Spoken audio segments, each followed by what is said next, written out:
What's up, everybody? Garrett back here, and this is Rad Recommendations episode 10. Man, guys, if you've been following this, I posted like a top 9 movies you should watch the other day. So if you haven't checked that out, do it. It's a little bit of a recap on the Rad Recommendations episodes I've done up until now. So that was going through each episode 1 through 9, telling you about the movies that we talked about in this series. And this series is basically talking about a movie that I love. I find someone else in this horror community or movie community that loves it too. And we get on here and jump on and talk about it. And what a better way to do episode 10 with the dude who started this with me on episode 1. And that's Mr. Slasher Disc himself. You guys might know him from my Instagram. If you do not, go find him. He posts awesome stuff. This dude's collection is sick. And hey, man, how are you? Oh, I'm great. How are you? I'm doing good, man. You know, we're going to talk a little Run, a nice 1991 action thriller starring Patrick Dempsey and Kelly Preston. And man, I don't know how many people out there right now know this movie. Let me know in the chat if you guys have seen Run with Patrick Dempsey. As you can see, I do have a poster up on my wall back here. But honestly, I don't have any physical media copy of this movie, because I think it got a Laserdisc and a VHS. Is that right, man? It is, yes. How crazy is that to think about? A movie that I was talking to somebody on Instagram when they saw we were doing this, Jeff from GCap Recap, and he said he saw this in the theaters with his sister in 91. He said that she had like the biggest crush on Patrick Dempsey, so she dragged him to see this, and he's like, man, I loved it. And he was surprised it didn't have a DVD release. He kind of forgot a little bit about the movie until he saw that we were doing this. So, man, go figure. Like, no DVD. This movie was out in theaters. It had big names in it. Like, what's going on with that, you think? Personally, I think it has to do with Disney. I think Disney, Hollywood Pictures released the movie. They distributed it. And I think Disney owns the film. And the more I look into it, I think that's the issue, unfortunately. And the funny thing is, a couple years back, we had Mill Creek was putting out Hollywood Pictures. They were putting out a few films that were owned by Disney. I'm assuming they might have been licensed to Mill Creek. And then Kino Lorber started re-releasing those films, like a couple titles off the bat, Money for Nothing, Disorganized Crime. And they were both Hollywood Pictures. So it's just unfortunate that Run was not part of those films. Yeah, I mean, definitely. So again, we're trying to get a little bit of justice for this movie, guys. So let me know in the chat if you guys are here, and I'll run through who's in the house right now. So come say hi. I'm going to start running through that in a minute. But we're just going to try to unravel some stuff here and get a little more eyeballs on this movie because, man, I've heard a lot about the Disney situation. I actually was lucky enough on my buddy Pizzow's channel. He had Don Coscarelli on there one day, and I popped on the stream and asked Don, where's Kenny and Company, and why have we not got a new edition of that? And you know what his response to me was? Disney owns it, and that's the problem with that film. And Don Coscarelli is somebody who holds his films near and dear to his heart and doesn't let anybody have them. And when Disney approached him about releasing Kenny and Company, he was like, oh, Disney's sweet. And now after they kind of took like all the Marvel stuff and all that, like Kenny and Company has gone so far back on the wayside. He doesn't think it's ever going to get released. And he's actually been really working on trying to get that back from them because he feels like it's not going to get released anytime soon from Disney. So unfortunately, maybe Run is kind of fallen into the same trap. Yeah, I think it is. And it's funny that we had an Amazon Prime stream maybe 2 years ago, and it looked great. And you think if they have it on Amazon Prime, usually in these cases when the film is on Amazon, we do soon after see a Blu-ray release, which has happened with a few Vinegar Syndrome films. But this one, I don't know. Something's going on. It has to be the Disney, but it's just odd. It's very odd. It is very odd. Now, I wonder if it has anything to do with Patrick Dempsey. You feel bad because there's a lot of great movies that he made back in the 80s and 90s that have just not seen the light of day in many, many years. I think it was episode 8 I did about Can't Buy Me Love. And that was another one that it hit DVD and it's nowhere in sight right now. And is that scooped up by Disney as well? Or do you think it's more with that movie a rights issues with the Beatles song or whatever? I think that's also Disney. Yeah, so see, like poor Patrick Dempsey. I know, I know. So, yeah, but I mean, I'm gonna run through this so I don't get too far back on the chat because that ends up happening to me a lot of times. But it's cool. We got some time. You got some time, man, right? Yeah, absolutely. All right, cool. Let's Yeah. run through and see who's kind of in here and see what they're saying about this movie. Gus, what's up, man? Gus is here. Let me see what we got here.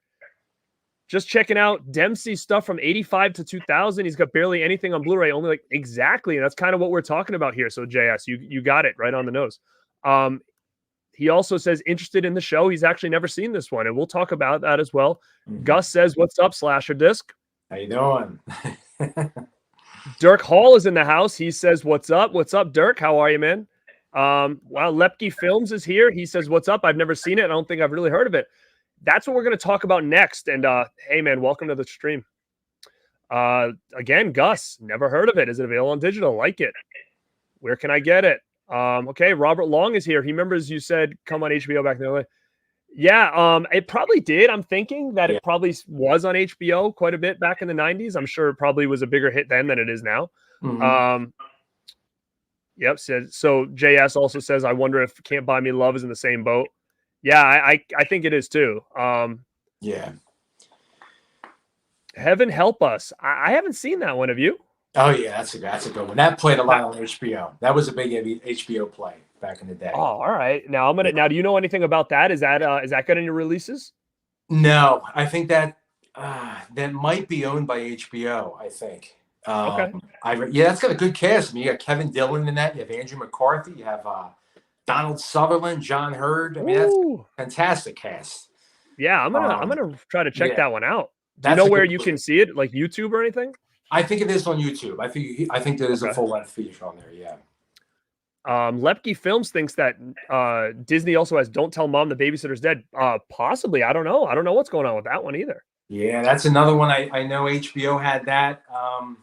And I think HBO and Warner Brothers, they were kind of in the same boat, I believe. But yeah, if Disney has that, then I hope not, because I want that, you know? So. Right, exactly. I hear you. Christian Hanahara is here. What is up, pimps? What's up, dude? How are you? Welcome. Thanks for popping in.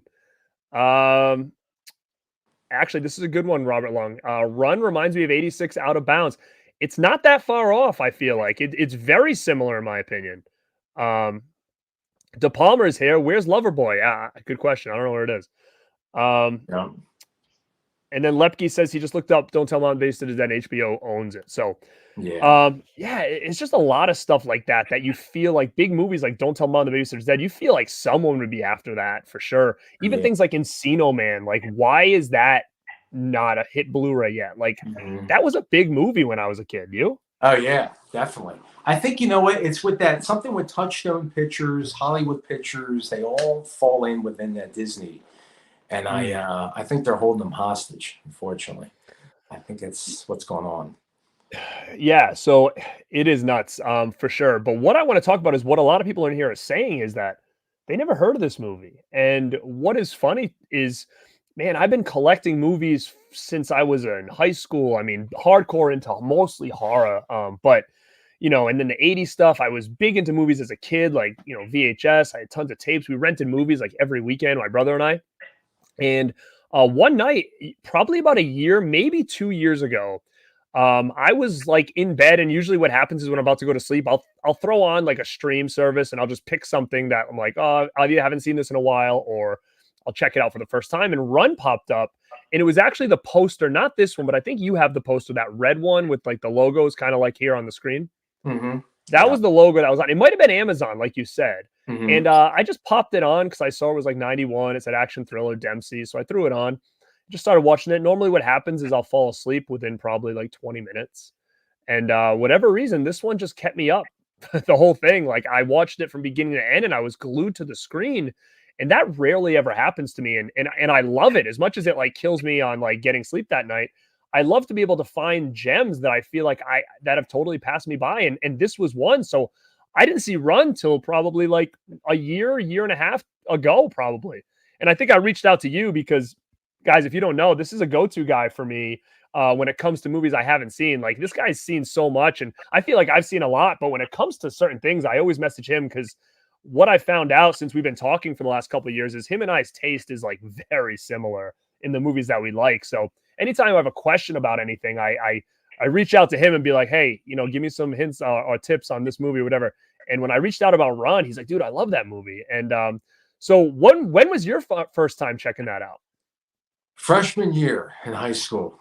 I I had rented it from Blockbuster because I was going through a phase. I watched so many movies on HBO, Cinemax. I had cable in my room when I was a kid. My parents, they were nice enough to give me the cable box. So I watched so many movies, but then I had wound up getting a job at Blockbuster, and I rented so many movies. I was going through a phase where I was hitting like late 80s movies, early 90s, and I think there was something about Run. I don't know. I don't know if it was the cover. I think it was just the cast. I mean, Patrick Dempsey, Kelly Preston, who I love, and I picked it up, and I couldn't believe how good it was. And not only so good, how entertaining and thrilling it was. I mean, it was like nonstop tense. Yeah, and that's what I think it was for me too. And actually, Andrew D is in here, and he says if Slasher Disc recommends a movie, it's usually a 10 out of 10.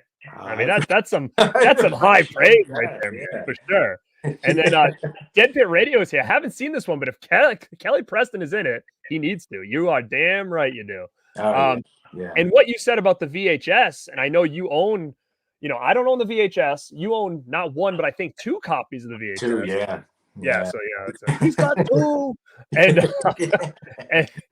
And man, like, if I saw that VHS sitting on the shelf in Blockbuster back in the day, I would have rented it too. Like, it's got the same picture as this poster over my shoulder here, and you can't see it with the light, but I mean, with the colors and the aesthetics of the poster with the neon pinks and purples and stuff, like, man, that would have drew me right in for sure. Yeah, like it's killer artwork. Yeah. So, I mean, that would have drew me in. And again, Patrick Dempsey, Kelly Preston. Another weird thing, too, is that before we get into kind of the movie, because we are going to spoil it a little bit here, guys. So if you haven't seen it, I mean, we won't, I don't know what we're going to do here. But I would say we found it on YouTube right now. It is on YouTube currently. So if you need to see it, or after the stream, if you guys want to go watch it, or if you want to go watch it now and then come back and watch this later, you can do that too. But it is on HBO. I mean, so that YouTube, it's on YouTube right now. But yeah, I mean, poor Patrick Dempsey, like, between Amanda Peterson, Kelly Preston, like, his co-stars are passing away young. It's kind of crazy, because I looked up on his like Twitter, and it's like I'd always feel like he has to reach out and be like, hey, I'm so sorry that this is happening. And it's just crazy that it's just very coincidental. It sucks. I know it is. Oh, go ahead. Sorry. No, I just clicked the wrong button. Oh, no, it's fine. I recently rewatched the movie, as we were getting ready for the show, and it's great. But before I watched it recently, I watched it maybe 2 years ago. I think that was when Kelly Preston passed away. And it was just so weird, because I hadn't seen the movie in so long. I wanted to rewatch it, and I watched it. And as I was watching, I said to myself, God, Kelly Preston is so beautiful, and she was so good looking in this movie. And I didn't think anything of it. And then the next day I woke up, she passed away. And I couldn't. Isn't it weird how that works? I just watched the movie again. It's just so weird. It was so sad. But yeah. And we got Future Boy in here, says Run needs a Blu-ray treatment. Yeah, that's what we're talking about, guys. So if we can kind of win you over, and that's what this show is about, it's taking these movies and either getting you to revisit them or getting you to check them out for the first time. But what we definitely want to do is if it's possible, get the ball rolling and try to see if enough word gets out there, maybe we will see this thing hit. But like you said, if it's being held hostage, it's very rare that this is going to happen. But I did tag a few people in my posts about us talking about this movie, a few companies, and MVD actually liked the post. So, take it for what it is. But I mean, hell, that would be great if they put it in the Rewind collection, That'd be great. And Dead Pit says it sounds like a film Kino would do. Definitely does. Definitely fits that library for sure. No doubt. I think it could get either of those 2 companies for sure. But really quick, we'll kind of dive in a little bit about what this movie is about. And then we can talk a little bit about any kind of backstory about it. I know a little bit about it. I know you probably know more than me, but basically Patrick Dempsey plays a kid, and he's in college, and I guess they kind of set the table right away. He's like playing poker with his buddies at like a frat house or something like that. And he's actually like, he works at an auto body shop, so he's really good with cars. And his boss says to him, "Hey, I need you to take a car to Atlantic City." And is that those roads, right? Where they're going to, he's going to Atlantic City. Yeah. Mm-hmm. So he said, you know, he goes out there and it's a sick ass Porsche, right? So he's like, "Sweet, yeah, yeah."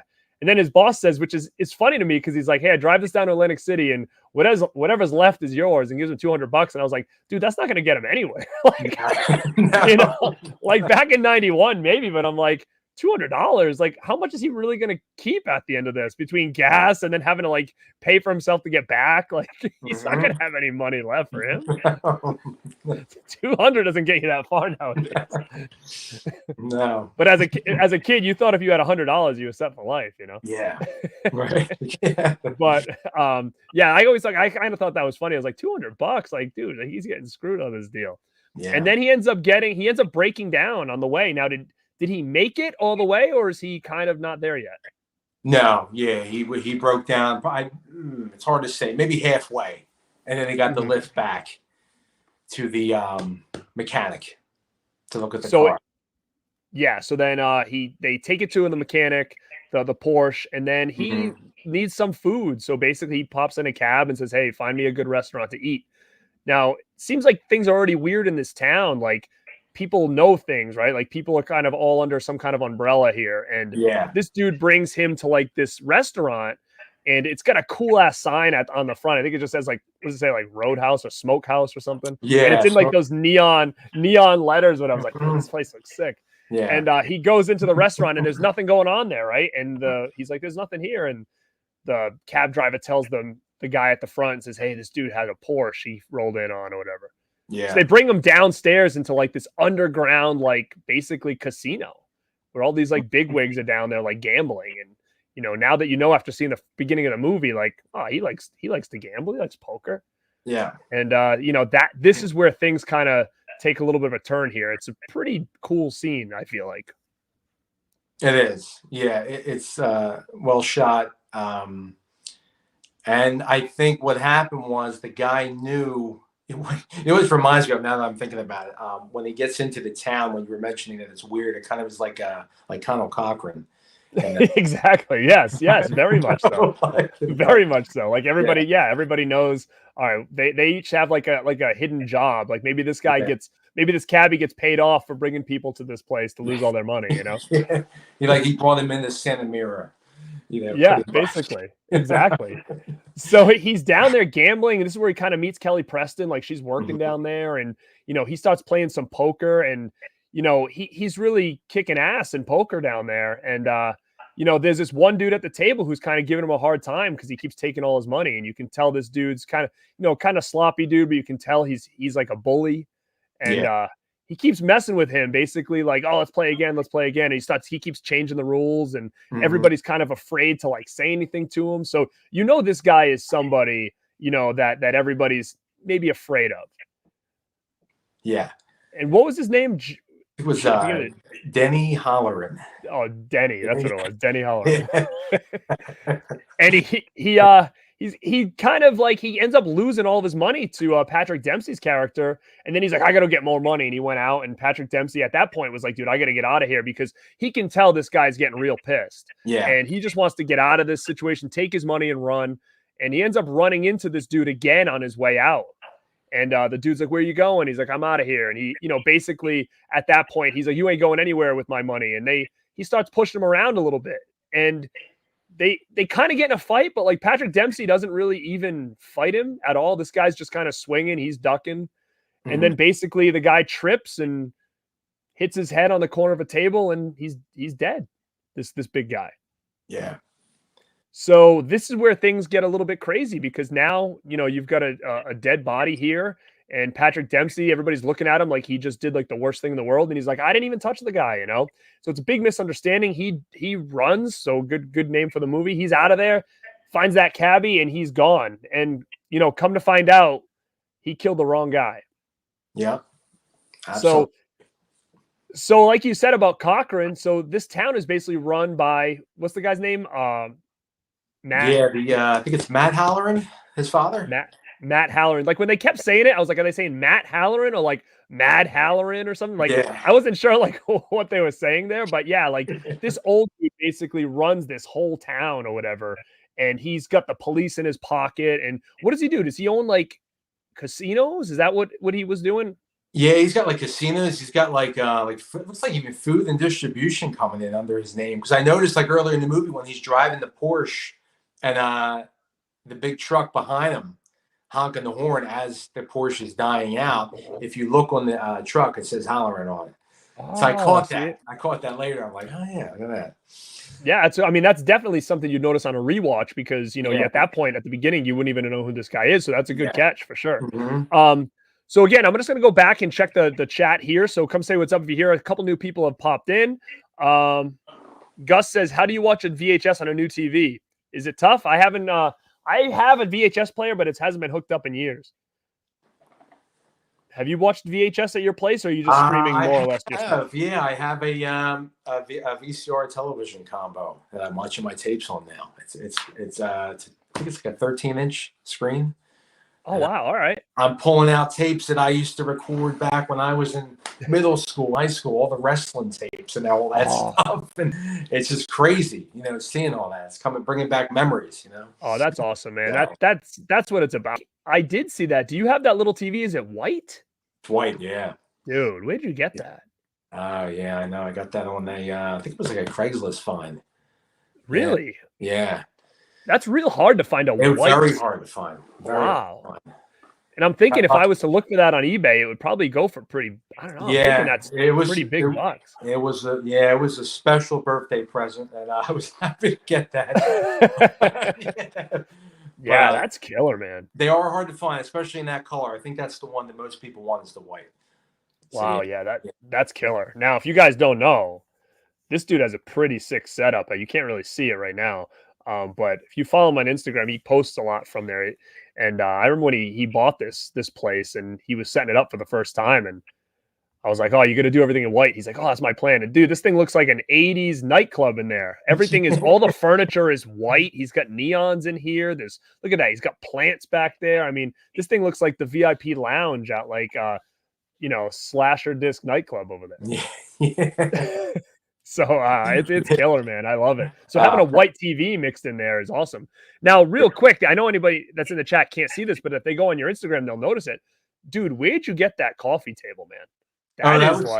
That was on Wayfair.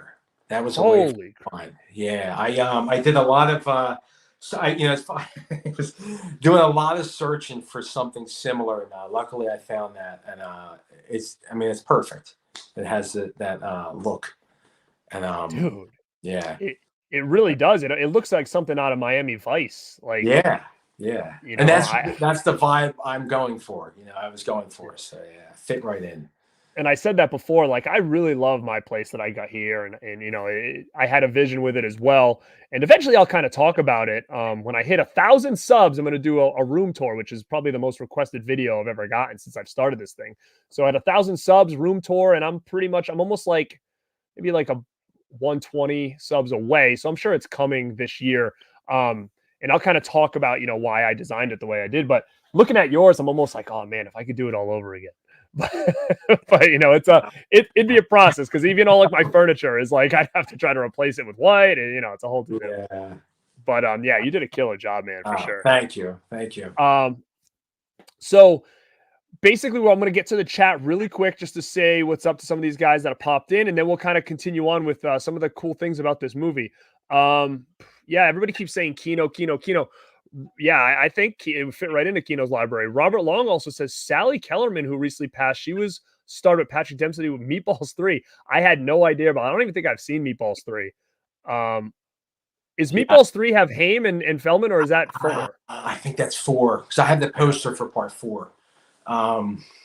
Yeah. I don't think Feldman was in. I'm not sure about 3. Yeah. We got the Zombie family saying taking a break from work to drop in. Thank you so much. I love that. Coming in from work, man, saying what's up. Appreciate it for sure. Yeah, Lepke, thank you so much, man. Drop a like on the stream to support these cool rad dudes. Yeah, guys, if you're in here, I appreciate the like on the stream. I like it. It definitely just gets the word out about this stream and gets people to either come in now and check it out, or it'll kind of show up for them to come check out later. Does Slasher Disc have a YouTube? No, currently he does not, but I've been kind of working on him about it. You know, kind of working on him. Yeah, might take a while, huh? No, I think it'll be all right. But yeah, man, he's got the setup, he's got the collection. I mean, it would be very easy for him to kind of do it. Get me a for sure. podcast. Get me on the podcast. Podcast. We were talking about that possibility. The Rad Slashers, the Rad Slasher podcast. Yeah. But yeah, so back to Run.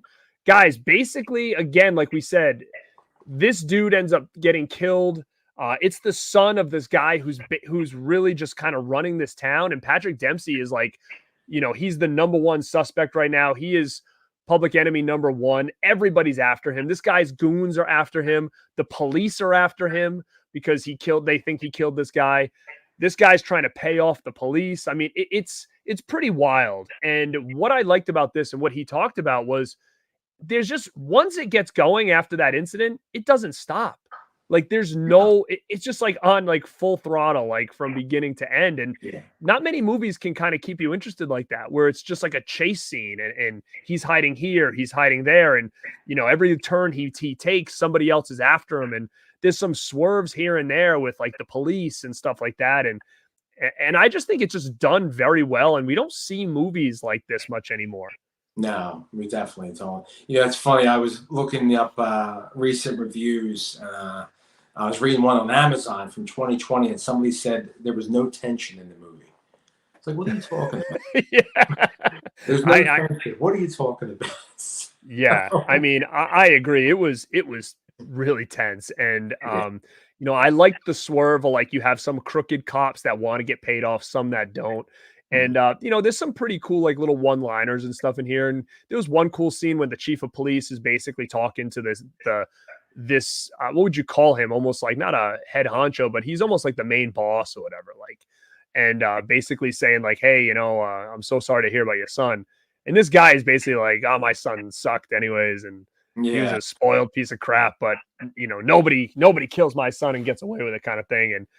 And this guy's like, let us handle it. We're the police. We'll arrest him. We'll take him in. And then he kind of threatens the cop a little bit and basically says, you know, if you don't bring him to me, like, you know, we're going to do something to you. And I forget what his line, you know, what are you threatening me? Something like that, where he said he was going to like find his son, like after basketball or something like that. Yeah. Yep. So yeah, there's some really cool scenes. Another cool scene is, you know, when he finally finds a phone, Patrick Dempsey calls the cops. And basically the police officer is the chief that we were just talking about. And he's like, stay in the booth, stay where you are, and I'm going to come get you. And I guess that phone must have been tapped or he ratted him out. I'm not sure which one, but, you know, 2 seconds later, this guy's goons show up at that phone booth. And I just think that's a real cool scene because he had left that booth to check something out. And, you know, it just, you never find out what happens to that dude, right? No. He's good. He's long gone. Yeah. It kind of reminds me of the scene from FX. Oh man, great movie. That's another one you should do one for that one. Yeah, there's so many, but one. I remember the scene in FX where, you know, the guy called the cops and needed help, and he saw a guy in a payphone getting taken away, and they thought it was him. And it wasn't, you know, they got the wrong guy. So watching Run, it kind of similar to that. Yeah. And then again, that's what I like about it is, you know, Patrick Dempsey is just, to me, I feel like he's a pretty underrated, you know, 80s star. Like I know he was a big name, and I don't know if his name got even bigger when he was, what was he on? What was the show he was known for? He was the doctor, right? Oh yeah. Gosh. Was it Grey's Anatomy? It might've been. Dude, I've never seen that show in my life, so I don't know. Yeah. But I know that's where he picked up a lot of steam. But you know, this and Loverboy and, you know, Can't Buy Me Love, like these are great 80s movies. he was more in the like that romantic comedy stuff, and this to me was definitely a little bit of different role than I was used to seeing him in. Yeah, What about you?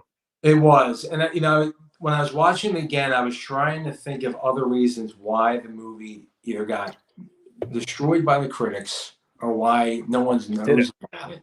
And I was starting to think maybe they just couldn't picture Patrick Swayze, no, not Patrick Swayze, Patrick Dempsey, Dempsey. close, in in that type of role, because he's done the comedies, the teen comedies, and he did Loverboy. I think was maybe '89, and Mm. and then They Can't Buy Me Love '87. So I don't know. Maybe they thought he was just too geeky of a character, maybe, or of an actor to take on a serious action thriller.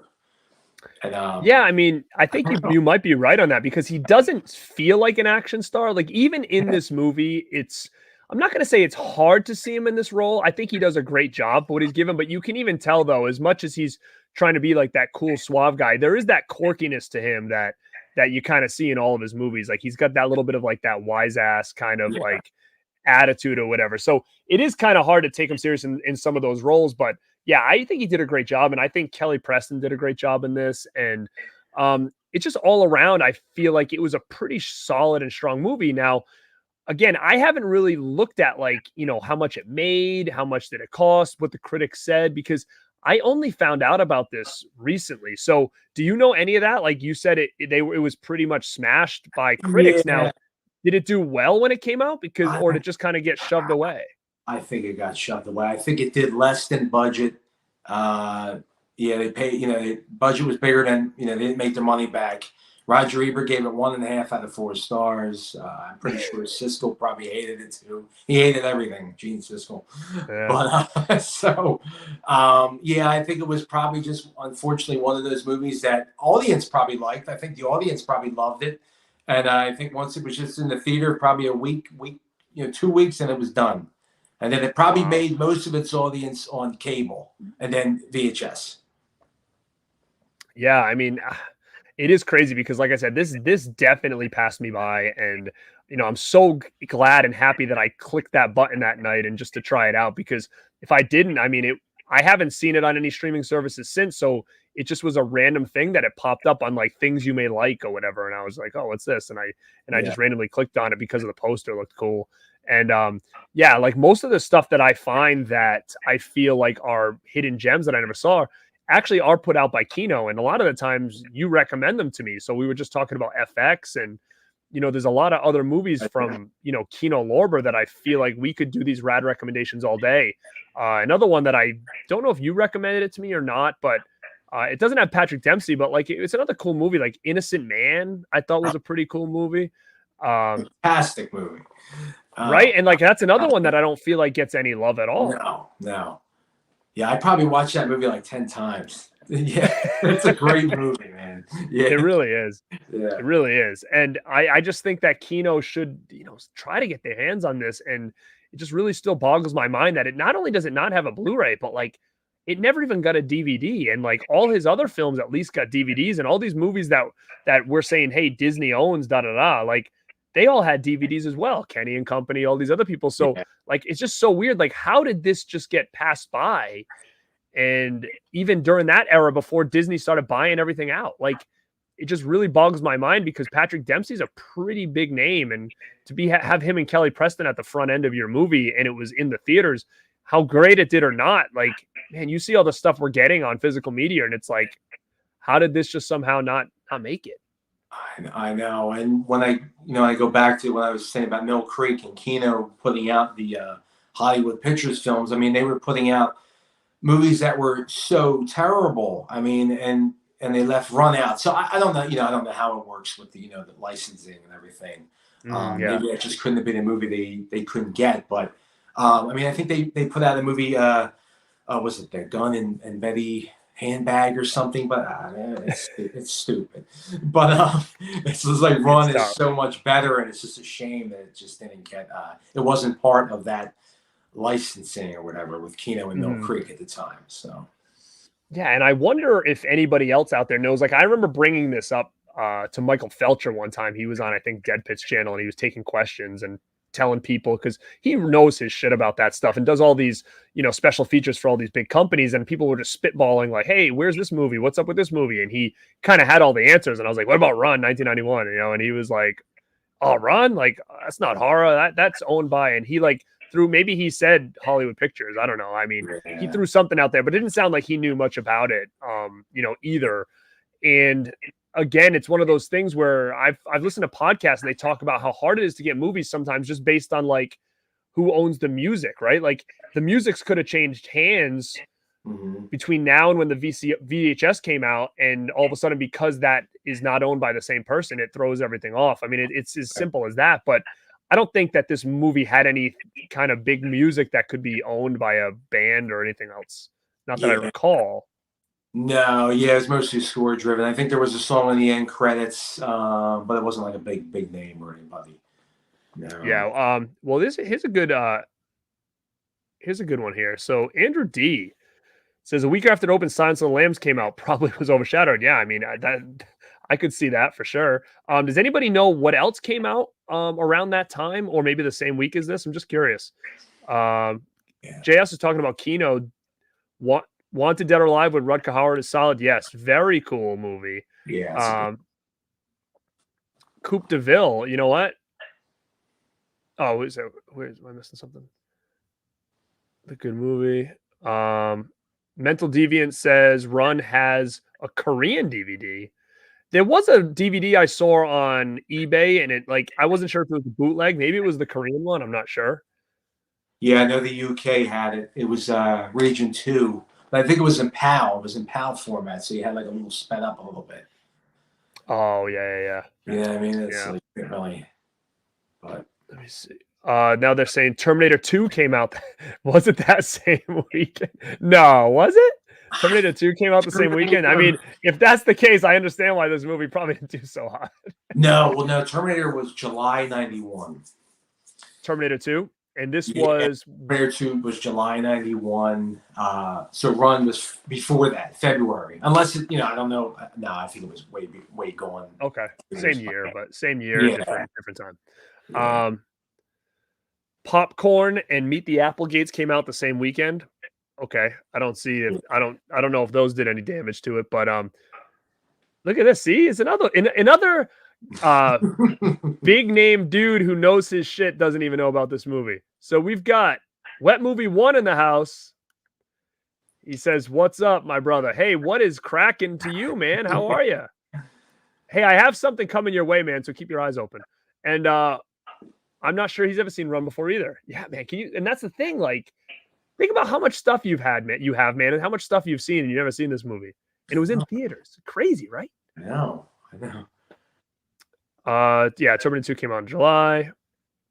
All right, so we got a big one here from Lepke. Yeah, when companies make deals with music, they make it for the time, which was VHS. So Blu-ray and DVD was not even a thought to be part of a deal like that unless they signed a future. Yeah, but I mean, like you said, I don't know if they would a score would get bought out. I don't know. Yeah. Nothing But Trouble came out around then, they said. Is Run on Blu-ray? No, Run is not on anything besides Laserdisc and VHS here in the States. Mm-hmm. And that was one of the things we're talking about. And this is my 10th episode of Rad Recommendations. And this is the only episode that I don't own this movie that we're talking about on physical media. And it's the only episode that the movie that we're talking about hasn't even hit DVD format, let alone Blu-ray. So that's why I thought it was definitely something cool to talk about, because it's not like it's a very low budget, nobody's heard of it. Like when Vinegar Syndrome announces their Black Friday sale and I'm staring at the screen like, what am I supposed to know what any of these movies are? Like, it's not that. Like this is like a big name like movie here, So I mean, this isn't Six String Samurai we're talking about here. Yeah. But that's what I think makes it even crazier, and that's why I really want to do this. And the fact that he kind of has a love for it as well, made it even more of like, hey, let's get this movie out here and champion it, get you guys to check it out, because like we said, right now it's on YouTube. So I hope after this stream, seeing all the people that haven't seen it, go and check it out. And once you check it out, I want you to drop a comment in this stream and say, I watched it, and just let us know what you think. And maybe we can get this thing going and just kind of talk about it on social media, Twitter, Instagram. just start talking about it. We can do like hashtag run 91 or something, and see if we can get people's eyes open on this movie, because it's just very interesting that I don't even know if anybody in the chat that has seen it. I don't think anybody said they've seen it. If anybody in this chat has seen this movie besides him and I, let me know. And that's what's funny about it. But yeah, if we continue to talk about it a little bit, kind of going off on it. And basically, again, I don't want to spoil the whole thing, but he's getting tracked down by everybody in town, the bad guys, the good guys. Everybody wants to find this guy. He's a convicted, well, he's not convicted, but he's wanted for supposedly killing this big kingpin son. And then all hell just kind of breaks loose. And it's just really about him trying to escape. And there's twists and turns and swerves.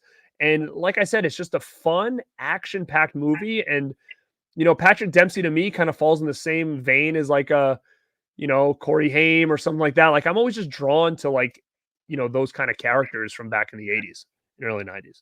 Mm-hmm. Yeah. Robert Long is banging out some stuff here. He's saying Dutch came out, Backdraft, Thelma and Louise. I don't know if these are all the same weekend or maybe around that weekend or maybe just in 91. Dutch, but yeah, I love Dutch. Dutch came out at the worst time possible. It was that was July of 91, and Dutch was a Thanksgiving movie. And I think that's what killed that movie at the box office. How can you release a Thanksgiving movie during the summer? And you said that that's when T2 was released, right? Yeah. So that was the double whammy on that, right? Yeah. Yeah, guys. And I'm not too familiar with Dempsey. Like I said, like, man, I know him from, I have Loverboy, I have Can't Buy Me Love, and I've seen this, and I know him from Scream, and I don't know, like, I don't think I've seen, like, I haven't seen Mobsters, Robert Long's talking about. I haven't seen that. I haven't seen the one that we talked about earlier that you said was a real good one. Was it Heaven Help Us or something? Oh yeah, Heaven Help Us, yeah. Yeah, I haven't seen that either. So I would definitely be interested in kind of tracking those down, because the three that I can remember offhand, like, those ones in like the late 80s and early 90s, like I love all three of them. Yeah. The big three, unless there's more than just that. You know what? I know he was in other stuff that I like too, but of course I'll remember it after. And I'll remember. But it just seems like he's a pretty big, like I know the name, right? Like I feel like he was somebody that everybody talked about. Yeah. But I guess when you look at his library, it wasn't that he was banging out big hits after hits, right? Mm-hmm. Yeah. Yeah. I mean, it was. Go ahead. Yeah, I mean, he was like, just that teen heartthrob, with Can't Buy Me Love, and then Loverboy, and then I know he was in something else too. It's gonna bug me, but I think with Run, I just it's just a shame. I don't know. I just don't understand why it went so under the radar. But I think because they couldn't take him seriously as an action star. I think, unfortunately. I mean, I think that you could be hitting the nail right on the head. I mean, for sure. And Mobsters, he said, was in 91 as well. So that was like around this time. Man, I have to check that out. But yeah, I keep forgetting about that, because I had a great cast. I mean, Christian Slater. I think, who else was in that? Was it Richard Grieco? I think maybe somebody else. Yeah, but he probably had a serious role in that too. I think that's what I'm saying. Yeah. So maybe they were really just trying to get him out of that. Maybe he was like getting older, and they're like, all right, let's stop with the teen heartthrob stuff and get him more serious, a little bit older roles. And maybe it just didn't work out for him, Yeah, I know that has happened to a lot of actors. It's a shame. So, guys, again, if anybody else in this chat right now has seen Run, put it in the chat. I'm just curious. I'm just curious on that. And again, do you have anything about this movie that you know about, like behind the scenes or filming, or because I read real quick and it mentioned something about being filmed in Massachusetts, and I know we mentioned that earlier, and which is crazy because like I live right here, so I had no idea about it, and I'm gonna do more research, because if there is filming locations, I mean, I would love to go and do some pictures or something. Yeah, I know that they filmed. There was a couple scenes in Massachusetts, but the majority was in Vancouver. And I think it was in 1990, April to July of 1990, they filmed it.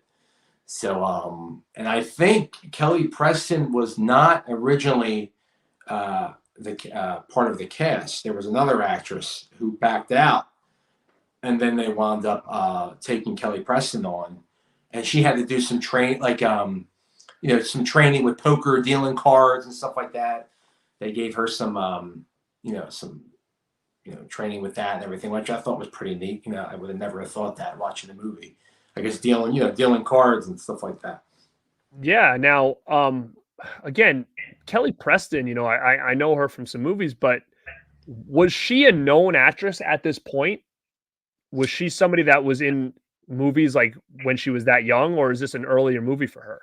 Oh yeah, no, she had. She was in Christine. She had Mischief was another one she was in. Oh yeah. Yeah. Mischief. Yeah, I remember that. That's a good I one. think with Kelly Preston, she was like was in Secret Admirer, another one.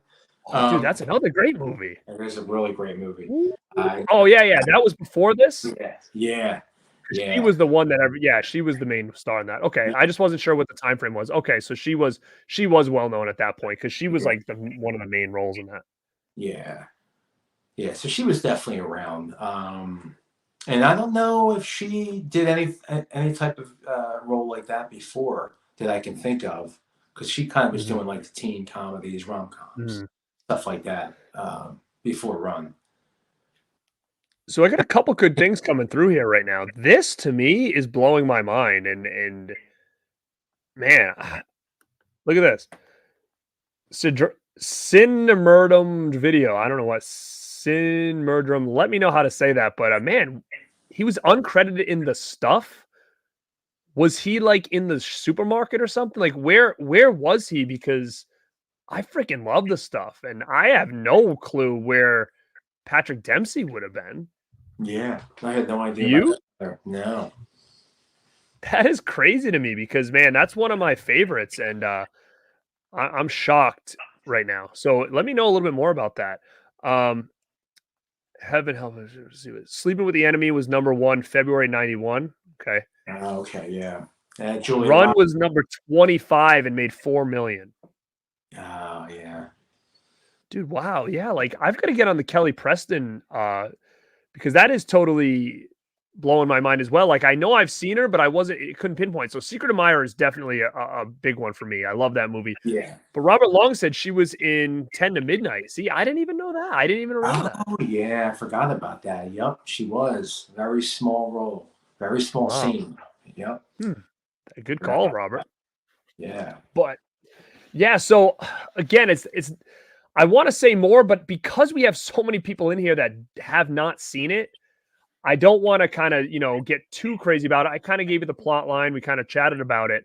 I mean, I don't know what else you want to say about this because, again, I think it needs to be championed a little bit more. I feel like it is a real good movie, and it's definitely up my alley. I don't know if you all have the same opinions on movies as I do, but it's definitely something that I feel like needs more love, and we need to get this thing out somehow. Hopefully, it gets a little bit of steam. What do you want to say about it, man? Before we kind of head out, and it's a little bit short of a stream today, only because I didn't realize how many people weren't going to know this movie. So I definitely want to get this thing just championed. Go to YouTube, find it, watch it. Let us know in the comments what you guys think, and maybe we can talk a little bit more about it in another one. What do you got to say about this, man? I hope it finds life. I hope more people see it. I would love to see it on Blu-ray. I don't think it would get a 4K restoration. Right. It's not that type of movie, but just to have it on physical format, I think would be great. I mean, it is a suspenseful thriller. It's nonstop. I mean, it's like, and it's only probably like an hour and 28 minutes. Yeah, it went by fast. So it was either I was really into it or it was just not that long of a movie. So it was an easy watch. And it's definitely a nonstop thriller. And it's a good movie. I mean, it's very entertaining. I mean, he does a good job. I mean, and Kelly Preston, I mean, if you're going to watch it just for her, I mean, you definitely watch it for her. She's beautiful in the movie.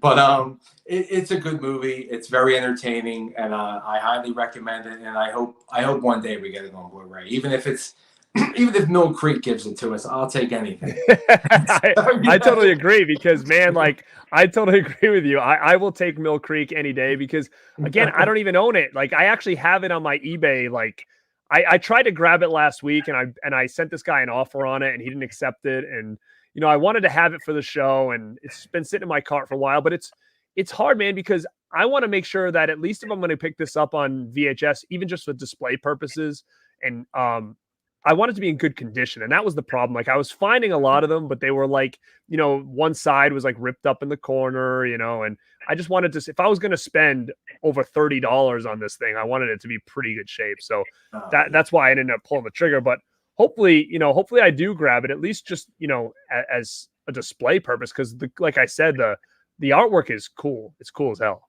Yeah. I'll get you my other copy. I'll give you my what am I doing right now? Making you feel bad? My address is.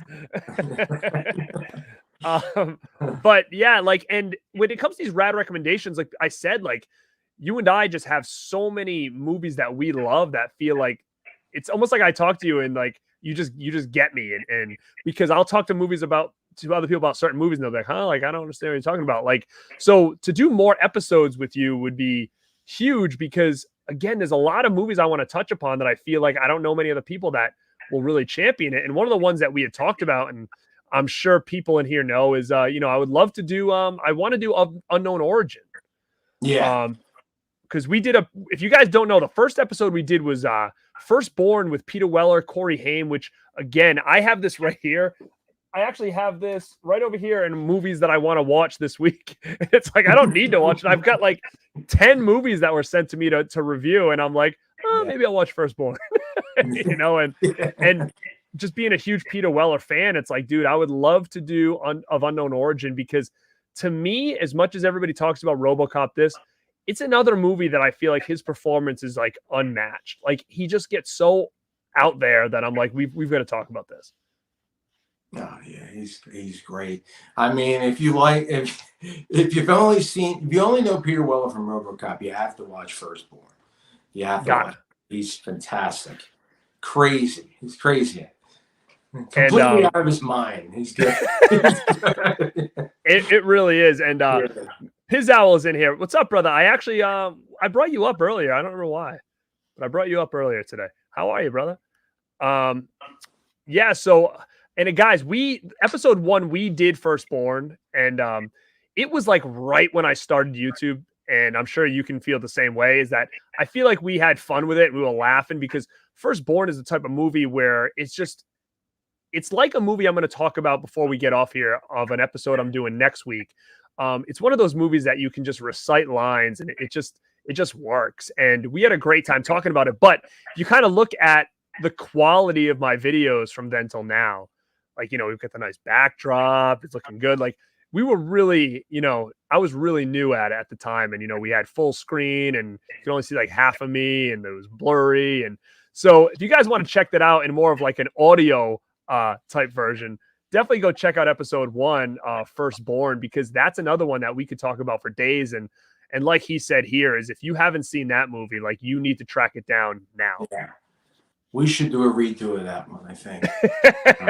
I'll have to rewatch it and be like, what did we say? Yeah. Yeah. If anyone's going to watch an episode, just blacken my side out and watch it. Like I said, we could just put it in audio form. So if we do a podcast, we can just stream that one in. But I mean, we could do a Firstborn redo. I mean, of course we could. We could just do a redo if you want, because again, I will tell everybody until the sun goes down to go find Firstborn. It's like, honestly, like one of my favorite movies to watch just over and over again. And like you said, Peter Weller's performance in it is unreal. Like, I mean, his voice gets to octaves I've never even heard before. I mean, he gets that real high pitched voice. And talking about Of Unknown Origin and why I want to talk about that so bad is because we kind of made a joke, is that like, man, this could be a secret sequel to Firstborn, and it could work, right? Like, it's so bonkers that it could work, because some of the same things he's saying in Of Unknown Origin is very similar to the way he acted in Firstborn. And it's like, hey, you know what? At the end of Firstborn, he doesn't die, right? He just drives away. Nobody knows where he went. So who's to say he didn't move into the city and put on this whole new persona, right? Because he's very similar in tone that he was in that movie. And I'm like, this could be a sequel, a secret sequel to this movie. And that's why I want to kind of talk about it. And I know you had a couple other ones you wanted to kind of maybe talk about. And, people in the chat that are here right now, like, let us know of any of the ones we bring up. If you're like, hey, yeah, definitely do a show on that. I say of unknown origin. I know you had brought up a couple other ones you would love to do. Which ones on your blog? I was just thinking of it at close range. Oh, dude. Somebody just brought that up. What is this? Sorry. Fat Opossum, welcome to the chat, man. My library has new releases DVDs for rent free. Haven't tried any yet. I want to go back and get a few. I wonder if they play well. Yeah, man. I mean, try them for sure. Yeah. Somebody just brought that up. I think when I did my 9 movies to check out, I did like the recap of episodes 1 through 9 on RAD recommendations, and somebody in the comments are like, "You need to do At Close Range. Have you seen that one?" And I'm like, "Man, I love that one." Yeah, I think that was another one that we like totally connected on. Yes, I think maybe either I posted something about it once and you commented under it, or I might have reached out to you right away and been like, "Have you seen this?" Because that was another one I only saw within the last couple of years. It was, I think it was on TV, must have been like on a streaming service, something. And I saw like Sean Penn, so I was like, I'll watch it. Mm-hmm. And I was hooked from that opening scene with him driving in the car and Madonna in the background. I'm like, dude, I am gonna freaking love this movie. And that was, dude, I didn't even know what the hell the movie was about. That one scene at the beginning, that opening scene, the first like 2 minutes of him just driving during the opening credits, I knew I was gonna love that movie. Yeah, it was so good. And I think I posted that video, and I don't know if maybe you commented under it, and that's what kind of got the ball rolling. But man, I would love to do At Close Range. And it's got a couple Blu-ray releases, right? Yeah, I think Twilight Time. That's the one I have. And then Imprint. I bought the Imprint release. It's pretty nice. Is it a good release? Yeah, it's the same transfer as the Twilight Time, but has more extras, some new extras. It does have. Okay, that was something I was going to ask you next. Yeah. Nice slip box. Ooh. Oh, look at this, dude. All right, hold on. We got some good stuff in here. Let me see. Robert Long says, watch 1982 Shoot the Moon with Weller. I don't know that one. I don't know that one either. You don't know that one? I'll have to check that one out for sure. Yeah. Robert Long knows his stuff. He's always got good things. Anyone heard of The Vanishing 93? Great movie, man. Yeah, that's a good one. I love The Vanishing. You know which one? The Vanishing has a great cast. I can remember when that came out in theaters. Obviously, I was too young to go see it, but I can remember the trailer and stuff like that.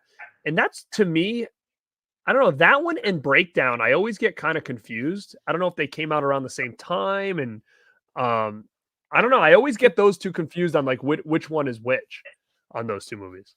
Yeah, Vanishing's good. I actually like that a little bit more than the original. The same director, though. He directed both. And I think, The Vanishing got destroyed by critics, the remake. I think Ebert gave that 1 star also. Or maybe he might even give it 0, to be honest with you. So, but wow.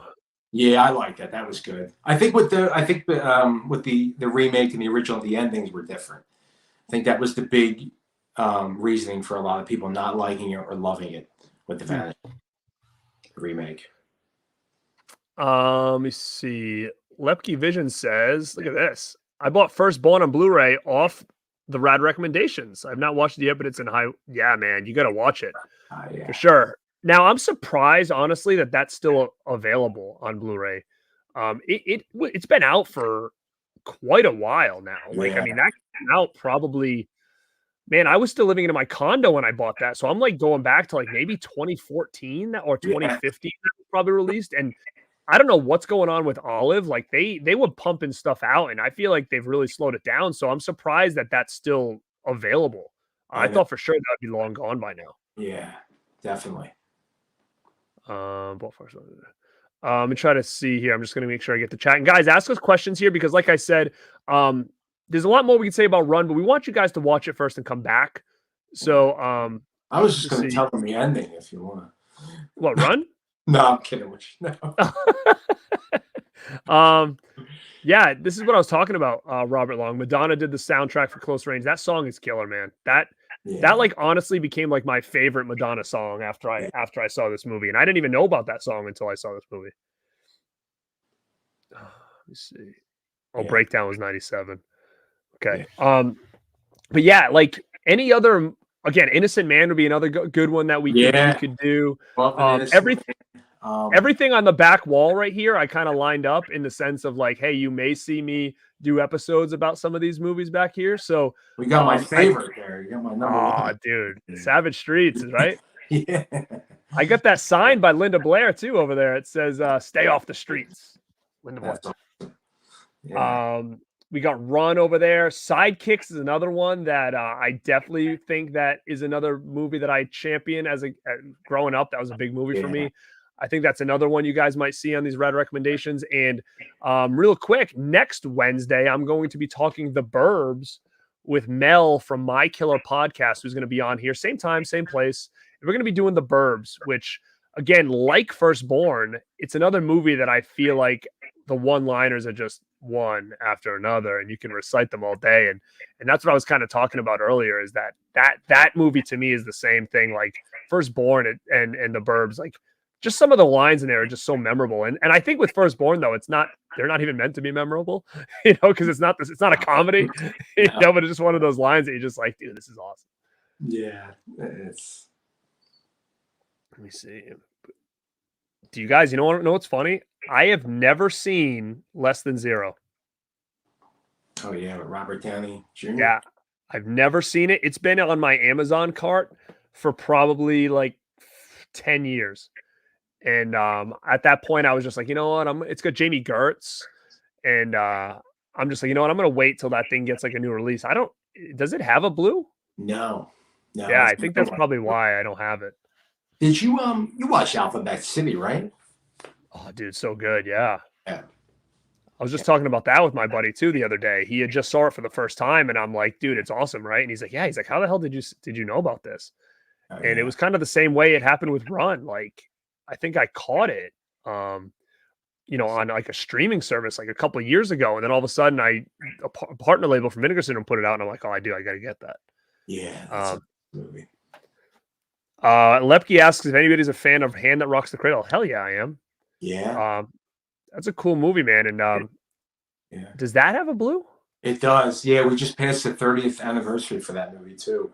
And you know what's funny about Hand That Rocks the Cradle? That is that's also owned by Disney, but that just came out, at a time that when they were putting their movies out. Now, wait, crazy. That didn't come out from Screen Factory, did it? No, that was Disney. Yeah, Disney put that out. Buena Vista, I believe, the Blu-ray of that. Oh, all right. I'm trying to think. You know what I might be thinking of from Shout Factory is Single White Female. I think I'm thinking about. Yeah. All the Right Moves is a good movie with Cruise, right? Yeah.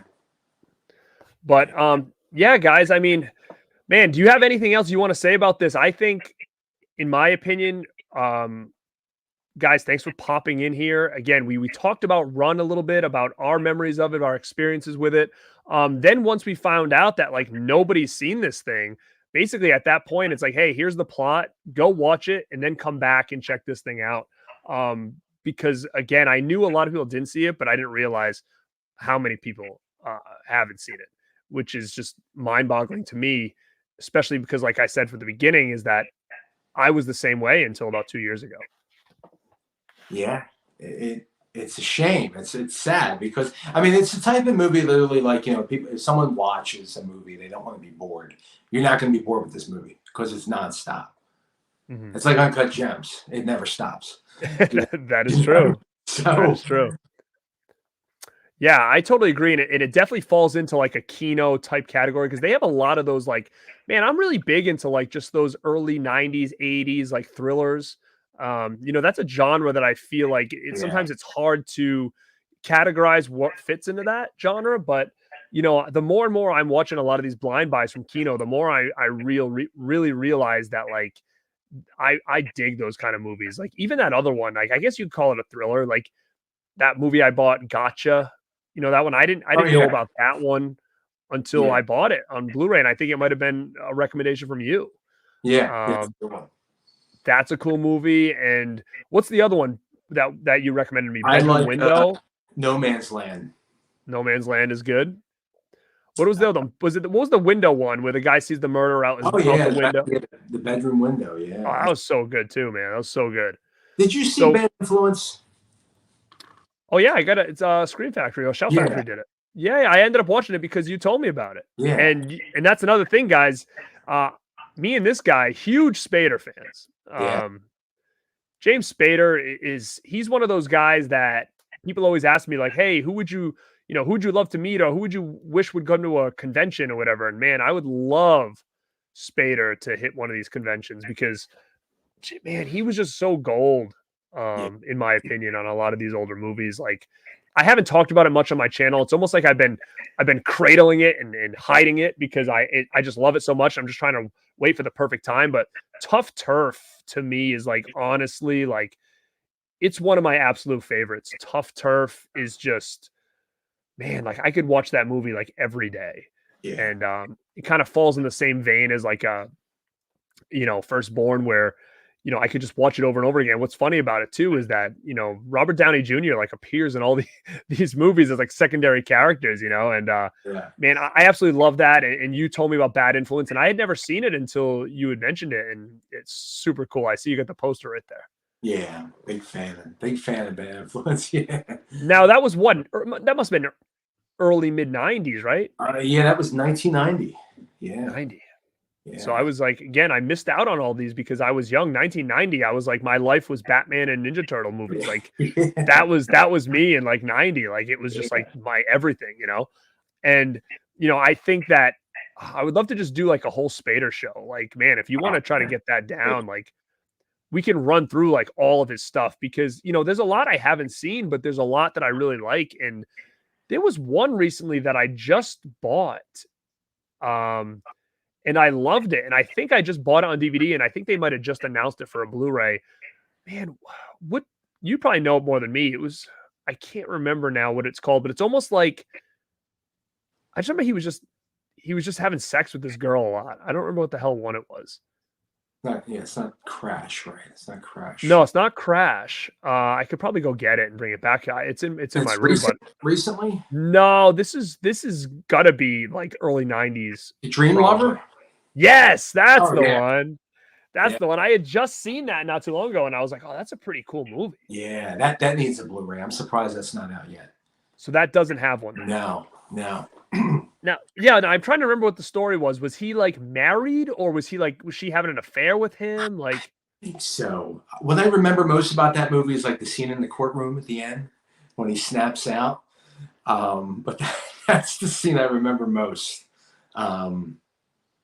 But that is a good movie, though. It's been a while. Definitely. And another one that I always go to is New Kids. I think that's another one that really doesn't get a lot of love. And I'm like, dude, that's such a crazy movie. Yeah. But one of my favorites is Jack's Back. Dude, love Jack's Back. Yeah. We were just talking about that on the last, I think, Screen Factory show or something like that. But yeah, I always liked Jack's Back. And I didn't know about that one until it hit. No, you know what? I had a bootleg of that for years, actually. So that's not true. Yeah, I have a good friend that's a big James Spader fan also, and when we had met, I told him about Bad Influence, and he was a huge fan of Bad Influence, and he mentioned Jack's Back. I'm like, I remember the cover, but he's like, oh, you gotta watch it, it. So, and finally, when Screen Factory put it out, I watched it. I was like, oh wow, this is a great movie. So yeah, Robert Long brings up The Secretary too, which is a cool one as well. Yeah, Lepke, you got to check out Bad Influence. I think it's still available from Screen Factory, I believe. Yeah, it's out of print. Oh, it's out of print now? Yeah, I'm hoping that Kino Lorber will redo it. That would be great. Yeah, if you guys have noticed, Kino is taking a lot of old Scream titles, and MVD is taking a lot of out of print Vinegar Syndrome titles. So keep your eyes open on those if you missed out on some stuff, because it seems like that's kind of the route that's happening here, is that we're getting a lot of re-releases, which is good and at the same time is bad because, I don't know if you feel the same way, but being a hardcore collector, it's like you want to pull the trigger on all these new releases and you're like, why am I doing this right now? I have it. I already have this on Blu-ray. Do you kind of feel yourself in that predicament too a lot, or do you usually look at your edition, look at the new one and say, I'm good? Yeah, I mean, they usually get me with the new 2K scan or the 4K scan. That's what usually gets me. Like, I think with Bad Influence, they were kind of going, like the Shout Factory disc was kind of going off a DVD master. I mean, it looked good, but I think a new 2K or 4K scan would brighten it up. So if Kino was to re-release it, I would definitely buy it. I probably would re-buy it anyway, but yeah, I mean, there's certain movies you're going to always go back and buy. That's what's tough though. It's just now really quick, cause I have you on here and you don't do these much, right? So I can really pick your brain on this stuff I don't really know, like, how close we are in age. I'm assuming we're probably pretty close, but were you a collector growing up? Were you like physical media guy, DVD, or did you kind of get into it in the Blu-ray phase of no, I'm going back to VHS. Yeah, okay. I mean, I recorded. Oh God, I recorded everything off of Cinemax, HBO, Prism. I had so many tapes, and then I would get like the actual VHS tapes, and then once the DVD came out, I would buy the DVD, and then go to Blu-ray after that, and now the 4K. But that's it. I'm done after that. Well, we say that, right? But I mean, so yeah, it's really cool, guys. Like, if people that are still hanging around in here, this is a great opportunity right now for me to kind of interview this dude because, like I said, his collection is insane, and I'm not sure if he is getting reviewer samples or anything. But sometimes when I look at the stuff he buys, I'm like, how does he get everything? Like that was me at one point, right? But I'm like, I just don't even have room, right? And like, are you getting any of these to promote, or are you getting all this stuff? I wish they would give me a shot. I think I would be a good good for them. But yeah, no, I'm just buying them. I'm going broke buying it. No, I'm kidding. But no, we'll chat. We'll chat. Yeah, like I said, like one of the big things for me, I had a couple goals, when starting this channel. I've been friends with people like Pizowl and Dead Pit for years and years, and we did a show together many years ago, WrestleManiacs, and I just been a kind of around the scene for a long time, like collecting and all this stuff. And I had never done a YouTube in my life, and it was always something I kind of wanted to do. Like I followed people like Wet Movie and got their opinions on stuff. And there was always a group of people like that I would always watch for years and years and years. Pizowl, Dead Pit, all them guys. And finally, when the pandemic hit and I had to buy all this equipment for work, I was like, you know what, maybe I'll try this out because I've got all this equipment now. I'm at my new place, and it just kind of the stars kind of aligned on it. And Pizowl and Dead Pit have been kind of poking at me for years to kind of do it because I was on a show with them briefly. And a couple of goals I had was obviously like, a personal goal was like, oh, I want 1,000 subs by January 2022. Well, it didn't happen, but I mean, I'm close, right? So that was one. But one was like, oh, it'd be cool because I see all these people getting, review copies and screeners. That would be cool someday to be able to do that. And mainly because I want to be able to have things to talk about, number one. And number two, man, I mean, I've just been buying so much stuff for years. It was like, oh, it'd be cool to not have to always buy everything, and I've been able to kind of do that. People had reached out and this, that, and this, and I have been able to get a couple stuff in, and I just feel like so fortunate. And that was just one of my goals for sure was with this channel was like to like maybe get a chance to get some stuff to review and not have to just like get everything every day all the time, Yeah. Because the reason I ask about you and when you got started is because the double dip and triple dip thing it sucks, man. Now, like it's getting tough. It's getting tougher for me because DVD's at a point, I think now that it's like it's in where VHS was at that point where you're not going to get nothing for DVDs now, and you hate to try to sell them because I feel like you're not going to get anything for them, and you're like, man, like I cherish these DVDs for so long, I don't want to just give these away. So like I'm finding myself toting them up on a lot of the doubles just to give me some more shelf space because I'm run out and I have a lot of space and I really have no room anymore. So, now with 4K and, multiple companies putting out the same movie, I'm starting to become a lot more picky than I was back in the day, especially even with 4K. Like I looked at Screen Factory's new lineup and I'm like, I don't need the craft again. I think it looks great. Like, I think I love the original artwork. I'd love to get the poster. But I'm like, man, I feel like I just bought that Screen Factory Blu-ray. Like, do I really need the upgrade? If it was a DVD to a Blu-ray, I feel like the difference in quality is so huge that I could justify it. Where this, I'm kind of like, is it going to be that much better? And I'm definitely going to grab New York, Escape from New York. I'll definitely get that. I'm on the fence, maybe Candyman. I'm not going to get Life Force, and maybe people will. I think Life Force is a great movie, but like how many times I just got that Steel book? It had like a 4K scan. Like, is it going to be really worth? So I'm just curious on where your head's at as a collector when it comes to that kind of stuff now. And with MVD, I think someone's releasing Blood Hook, and I have the Vinegar Syndrome Blu-ray, which is like way out of print or something. But it's like I'm not going to buy Blood Hook again. Like I don't need to buy that again. Where you stand on that kind of stuff? Yeah, I mean, I'm trying to be very picky now. It's tough because I mean, the next couple of months are really heavy. They're really looking good. I double dipped. I have the Action USA from Vinegar Syndrome, and I bought the MVD because I love the slipcover on that. I like that they made it look like the old school video store, like they always do. These great work. I like that. That was a good one to have. But I think like going forward, yeah, I mean, I'm trying to be very selective on everything. I'll probably get the Craft. I have the Scream Factory one, but I know I think it's a rehash of the Sony disc from maybe '09 maybe. That same similar master. So it'll be pretty neat to see that. I'm not the biggest Craft fan. I mean, I liked it when it came out, but it's good. It's good.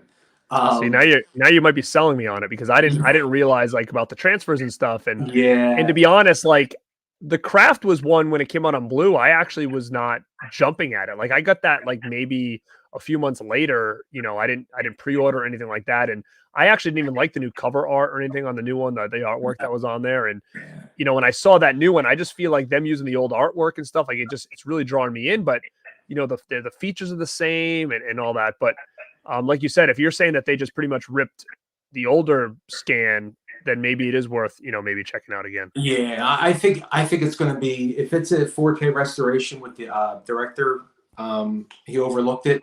I think it's going to be a big difference. Hopefully, it should.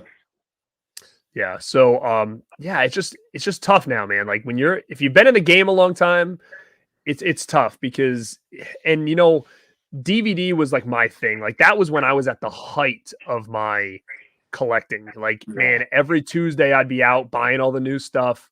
Oh, yeah. That's when used DVDs were so readily available. There was a lot more stores around me that had that kind of stuff. So, I would go into these stores on a Tuesday and just buy horror movie after horror movie or other movie for used for $2.99, and I would just stack on anything I could find.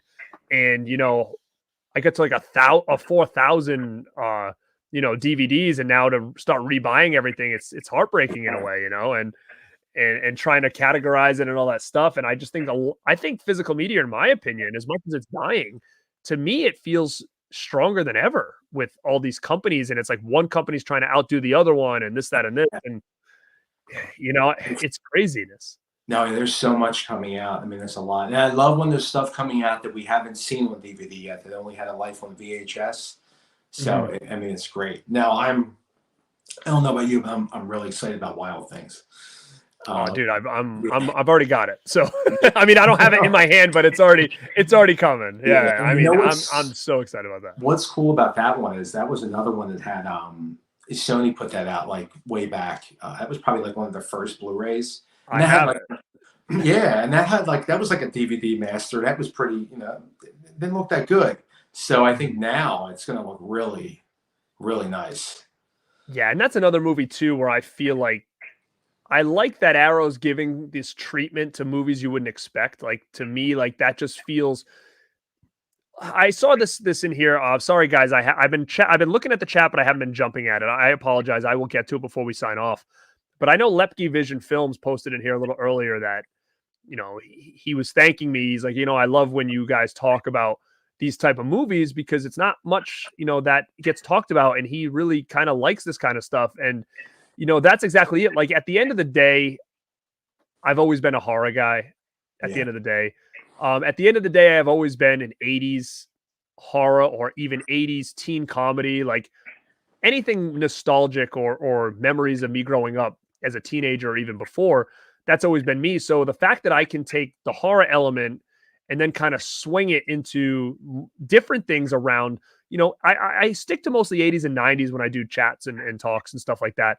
I'm glad people appreciate that, because sometimes I kind of get a little bit like, I just did those movies you could watch, like the 9 movies you could watch. And as I'm doing it, I'm like, wow, like I've only talked about 2 horror movies out of these 9.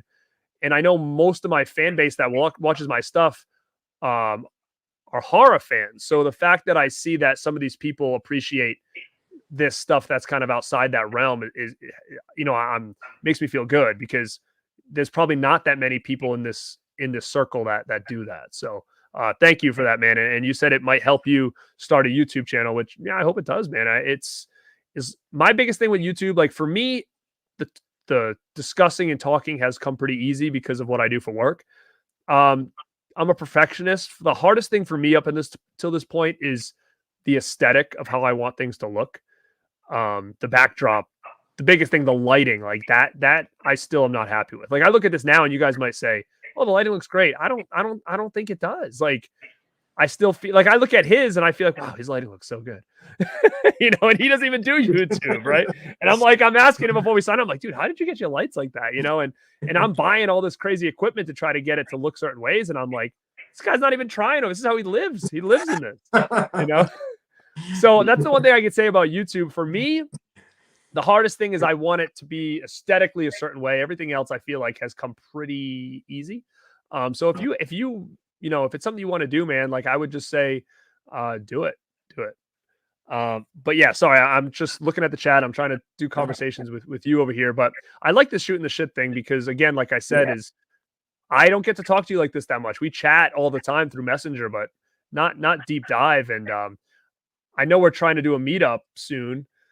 What's going on with that? What do you think? You think you can make it happen or what? Chiller Convention. If anybody's in here, Chiller Theater in April, New Jersey. I will be there because Peter Weller is the main guest. And I know this dude loves Peter Weller like me. So, I definitely am going to get some stuff signed by him. And I'm meeting up with a bunch of people, from the movie horror community or whatever there. And, I'd love for you to come, man, and hang out. Yeah, it's definitely on my agenda. I might have to come by bicycle. Just take a train. If you weren't south, I would grab you on the way, but just take a train up or something. Yeah.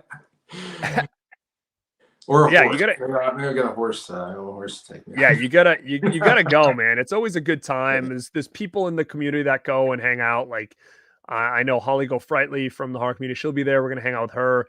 Shit Movie Fest is somebody I'm gonna hang out with there. If you guys know Icon vs. Icon, I'll be hanging out with those guys, and we'll be hanging out. We already got things planned. It's like we're gonna get some autographs. We're gonna get dinner. We're gonna go back to the hotel room, do some movie marathons. We might even do like a live stream there with everybody and on YouTube, whatever, just talking about it. So it's a super fun time. If anybody out there is there, come and say what's up. But yeah, is there anything else that you that's coming out that you want to talk about? Because again, like I said, maybe I haven't had my eyes open. Like I know Wild Things is coming. I'm definitely down for that. And I was saying, I love that Arrow's doing this. Like my favorite release last year was Phantom of the Mall. And people might look at me and be like, that movie's garbage, right? And I'm also the same guy who said I didn't like the new Texas Chainsaw, and I'm ranting and raving about Phantom of the Mall over here. So I mean, I loved that they went and they gave that thing the treatment that it really didn't deserve. I like that. I like that they're going out there and doing that. It reminds me of like, hey, is Vinegar Syndrome kind of nudging people to be like, hey, listen, like these no-name movies, if you pretty them up, they get a new life. And I almost feel like that's something that we might be seeing with some of these companies. Yeah, Phantom of the Mall is an awesome release. That's probably one of my favorites also. Coming out, I'm trying to think. Well, I'm excited about Thief of Hearts. It's coming out this month. Yes. I wish it was Shout Factory, but it's Paramount, so it's kind of a I don't know how that's going to go, but I mean, it definitely does feel like a Shout Select line for sure, doesn't it? Gosh, what else? I'm drawing a blank here. I have like so much stuff pre-ordered. I know Dream a Little Dream. I should have that this weekend. Yeah, that's coming for me too. I just got the Phenomena in today. Oh yeah. So I was on the fence about that one. I love the movie, don't get me wrong. There's a couple things in the horror genre that I need to get better at. And number one is Giallo. You know, I'm not that strong when it comes to Giallo films. Like I've seen some. You know, I have like every Argento movie on DVD, but I can't tell you that I've watched them all. I like Demons. I like Suspiria. I like Bird with Crystal Plumage. I bought Deep Red from a recommendation from Uncle Bill at Dead Pit, and I've actually owned it for my whole life, and I don't think I've ever even watched the thing.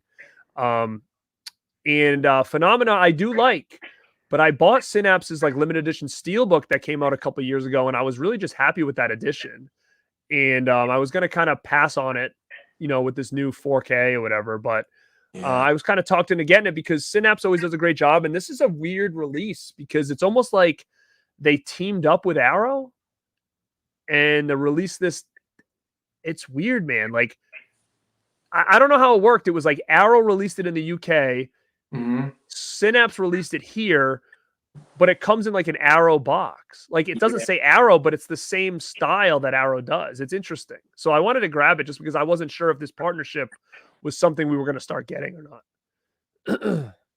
Yeah, I want it, but I don't think I need it. I want it because I like Jennifer Connelly, but I don't know.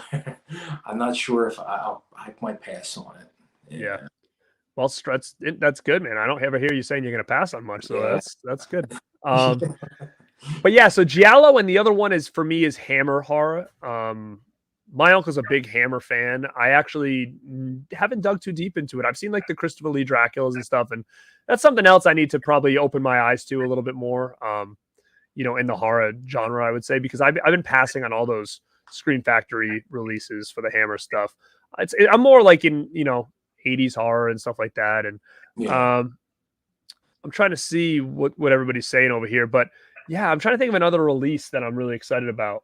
You know what we need? I would love to see Unlawful Entry on Blu-ray. Oh wait, that doesn't have one, huh? I must have the DVD then. No, it has a German Blu-ray, but it's not good. But that really needs a nice Blu-ray. How about this? I don't think I have this one. JS says One Good Cop is a good one. It's usually in the Kino sale. Michael Keaton? Yeah. I don't think I have that. I don't think I have that one. And you're right. Like I absolutely love when Kino does sales. I grab like you grab like 10 movies in there. It's like $100. I'm like, Jesus, I go to Scream Factory. I get 3 movies. It's like $100. I know.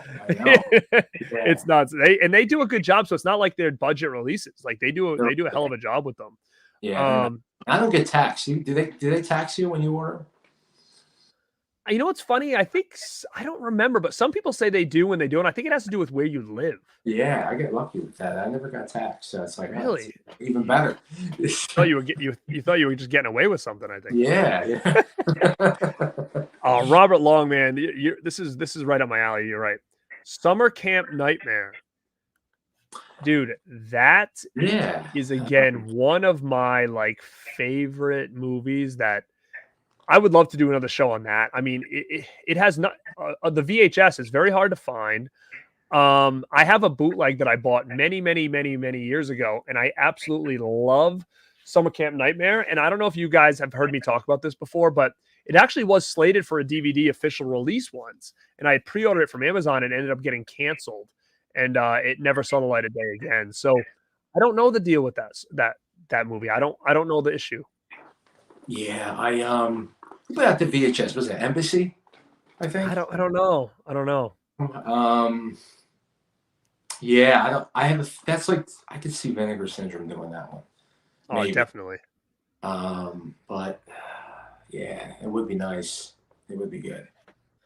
Lepke says, "Dang, I just saw they were having a huge Back to the Future reunion at Chilla. They are basically it's like everybody but Michael J. Fox and Christopher Glover."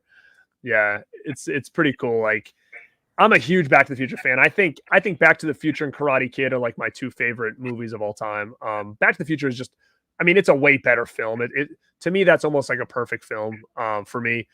And I would love to get more autographs from that movie, but you know, they have so many people that it's almost like, wow, why would I get this little guy that was on the scooter or whatever? You know, like they've got everybody, but they do have like, you know, like Mayor. I might get, you know, might get him to sign the mayor poster or whatever there. Goldie Wilson, I might get that. You know, because I think he has at his table like a 11x17 of like that mayor, like vote for me, like that was in the movie. So I love all that kind of like prop stuff. I might grab him, and you know, they even have Marvin Berry. I think he's gonna be there. They got a big crew over there. Is Strickland gonna be there? Strickland's there. Even Christopher Lloyd. Even what's her name there? Geez, the girl, Leah Thompson. Yeah, Leah Thompson. I did not meet Leah Thompson. Oh, I met her once, but my friend Jay met her for me and got her to sign my Howard the Duck one sheet. So nice. I've got her already, and yeah, I would. That's cool. The Back to the Future thing's cool. They've got Peter Weller at Chiller. Even Christina Ricci's there, which is another cool ad for sure. I think I'm gonna get something from her because I haven't seen her anywhere before. So definitely interested in that. Yeah, I think she was at Monster Mania a couple years ago, maybe. I think. Were you at the Mania when Weller was there? Yeah. You were there? Yeah. You didn't get him to sign anything or whatever? It's too shy. Now, let me ask you this. When you go to conventions, do you do autographs or not really? I used to. I stopped because the prices have just been oh, yeah. Yeah, I used to. Right. I mean, when I used to go, they were like $20 and that was everything. Picture and autograph. Right. So I see. I mean, if it's somebody like here, I'll be honest with you. If it's somebody I really, really want to meet and I really like, you know, this is a chance of a lifetime, I'll do it. But yeah, so like when you end up coming to Chiller, we'll walk up to Weller together because you're not going to miss out on that because I know he's a favorite of yours, and we'll do it. But yeah, like I think to me, like you're in the same boat as me, man. Like I say this all the time with the guys from Dead Pick because they you know, we've been around for a long time in this community, and I don't think I could start now. Like especially in the autograph game, like dude, it is insane. I'm so happy that I got a lot out of the way back in the day. Like, I mean, I got Robert Englund for like $30 and I have like 3 or 4 Robert Englund signed items because at that time he was like at a bunch of conventions. And I think at the most I spent was like $40 on him. He's like $1.20 now. You know, I met Corey Haim, Corey Feldman, trying to think of big ones at the time for me.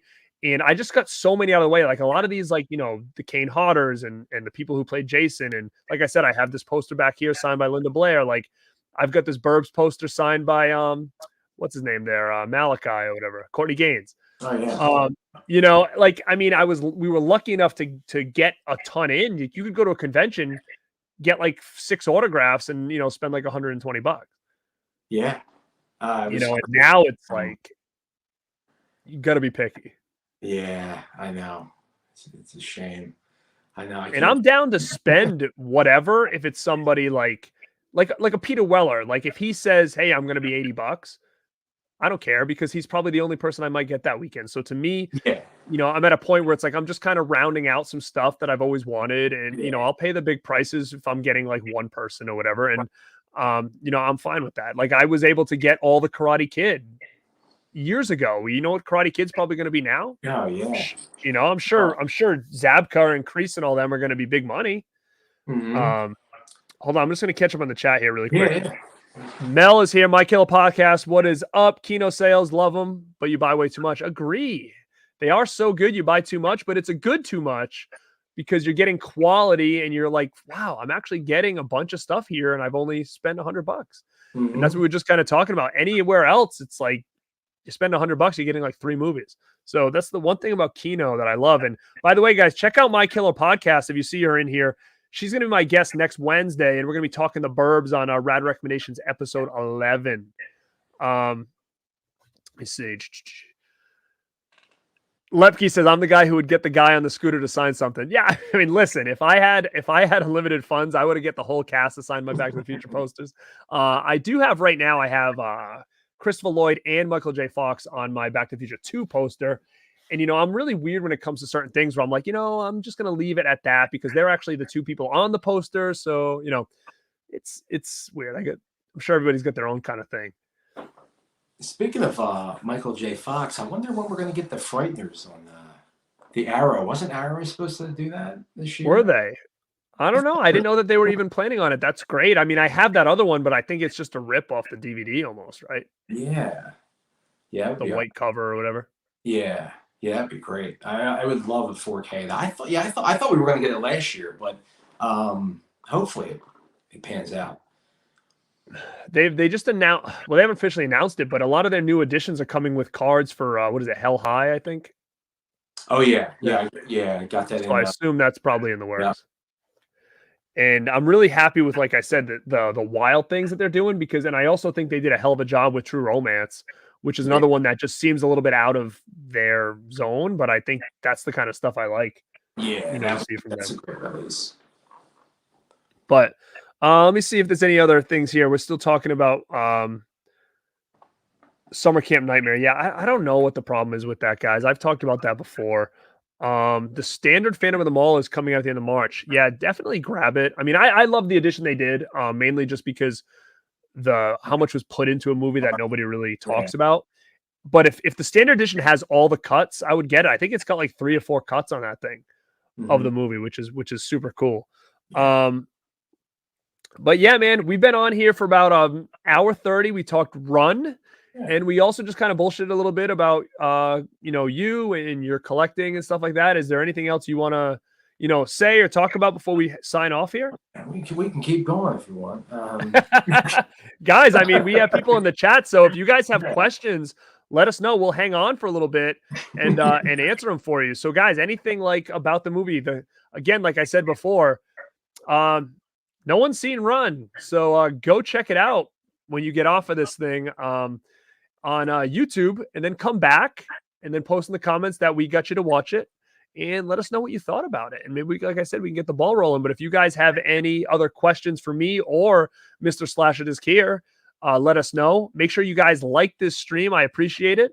Also, too, if you are not subscribed, please sub down below. I've noticed that a lot of my videos, my views have gone way up. And I've gotten a lot of new subs, but it also says there's a lot of people coming from that aren't my subs that are checking my stuff out. So if you haven't subbed yet, check it out. And then, like I said, next week, we have Mel from My Killer Podcast on here to talk about The Burbs, and she is in here right now. So go check her out on YouTube, and make sure to check out Slasher Disc on Instagram. That's where you're going to find him and his killer collection and his killer setup. Let me see what we got here. I was at Mad Monster Party, Arizona, a couple of years ago. Met Robert Patrick, and someone walked by and scuffed at his $120 combo, and he stopped signing and yelled, "F yeah, I'm the T1000." Yeah. I mean, yeah, things are crazy over there. I think he was like $20. Another one I always talk about is what's his name there? Who's the dude from the big wig in Walking Dead now? Norman Reedus. Oh, yeah. When I first started to go to conventions, Norman Reedus was sitting at tables every single show I was at for years, it felt like. Sitting there with Boondock Saints, and I was always like, he's always here. I'll get him eventually. I like Boondock Saints. I'll get him. And then all of a sudden, Walking Dead comes out, and the dude goes from like $20 a signature to like $160. And I'm like, damn it, I should have just got it when I had the chance 100 times. Yeah. He's in a really cool movie called Gossip. You ever seen that? No. From came out in April of 2000. It's him and James Marsden and Eric Bogosian and I can't forget the actress. I forget the actress's name of that. But yeah, he was like very little known, Norman Reedus back then. We were doing that Saints, and then, but yeah, Gossip, definitely check that out. It's a good little gem. Yeah, I'll definitely check out Gossip. If anybody else knows that, let me know in the comments. Michael J. Fox movie Light of Day. Yeah, that's another one. Where is that movie? That's only got a VHS too, I think. Light of Day, Michael J. Fox. JS has a good one here. This is an interesting conversation right now. What are your guys' views on slipcovers, mainstream or boutique? Are you guys missing any? Is that a concern? I have weird rules when it comes to slipcovers. My own. I mean, I know a lot of people are very different. Mine is boutique. I like them. Mainstream, I could care less. It's really weird. Like, for instance, Scream Factory. I've been collecting Scream Factory since day one. So every collector's edition I have a slip because for years and years and years, I was pre-ordering everything. So now, because I'm so deep in, every time I get a collector's edition, it needs to have the slip. I almost would rather not have it just because all my collector's editions have slips. So at this point, to have like one or two without them would just bother me too much. Vinegar Syndrome, like I like them, but if I've missed them, I don't need to go back and get them because I'm not going to pay that kind of money for a piece of cardboard. I'm not. If I happen to get it with it, great. If I was to buy, I don't know, Conjuring, I don't care about the slip. I throw everything in a box because I like that things look good. I like that things look aesthetically good as well. So like, that's another tough thing is like, I've really contemplated a lot about selling all my Scream Factory slips and just having, because all these back here behind me, that's all Scream Factory on that shelf back there. And just to have everything aesthetically all one, collector's editions or not, I feel like would look slick. So I've really contemplated about it because I'm like, oh man, I could get tons of money just for these cardboard pieces, but I just can't do it. I just can't. And I don't know why. But yeah, that's me. Boutique, yes. If I miss them, I don't need them unless it's Scream Factory. Even though, in my opinion, Scream Factory do like the worst slips out of everybody, like as far as the quality. Just a piece of cardboard. What are your rules on that? I used to be crazy about them when they first came out. Not so much anymore. I mean, I love the Vinegar Syndrome. I love how Severin slipcovers are now. Just like Vinegar Syndromes, they're nice. But I won't, like, if I miss out on something, I won't go and spend like crazy amounts on it. I just can't. Mm-hmm. Couldn't do that. Yeah.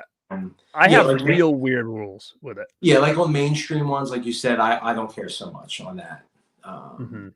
Yeah, but like anything Vinegar Syndrome, I always try to get that right away anyway. But with this, to get the slip covers. But I like the MVD Rewind. I think they're really cool. I like that. Yeah, anything like that's different. Like I have some mainstream that have slips on it. Like for instance, if it was lenticular, I'll usually keep it on. Yeah. I have weird rules. Like for instance, I'll give a shout out here. Shoot, I think it was Alan. Well, I've been sometimes I'll say what I'm looking for, and sometimes people will message me and be like, "Oh, I've got it if you want it." So I got recently the Blu-rays for Maniac Cop 2 and 3 from a viewer of the show. I feel so bad. I'm gonna Alan, man, I'm sorry, dude. I will shout you out when we do our Hall of Mania next month, for sure. But he sent me the Maniac Cop from Blue Underground 2 and 3, the Blu-ray. I don't need the 4K, and for me, that wasn't a movie I needed the 4K. I thought, hey, I could probably get a good deal on the Blu-rays because the 4Ks are out and people are probably trying to dump them, so I'll get a good deal because I didn't have them, only on DVD. And I have the Blu-ray from Synapse of Part 1.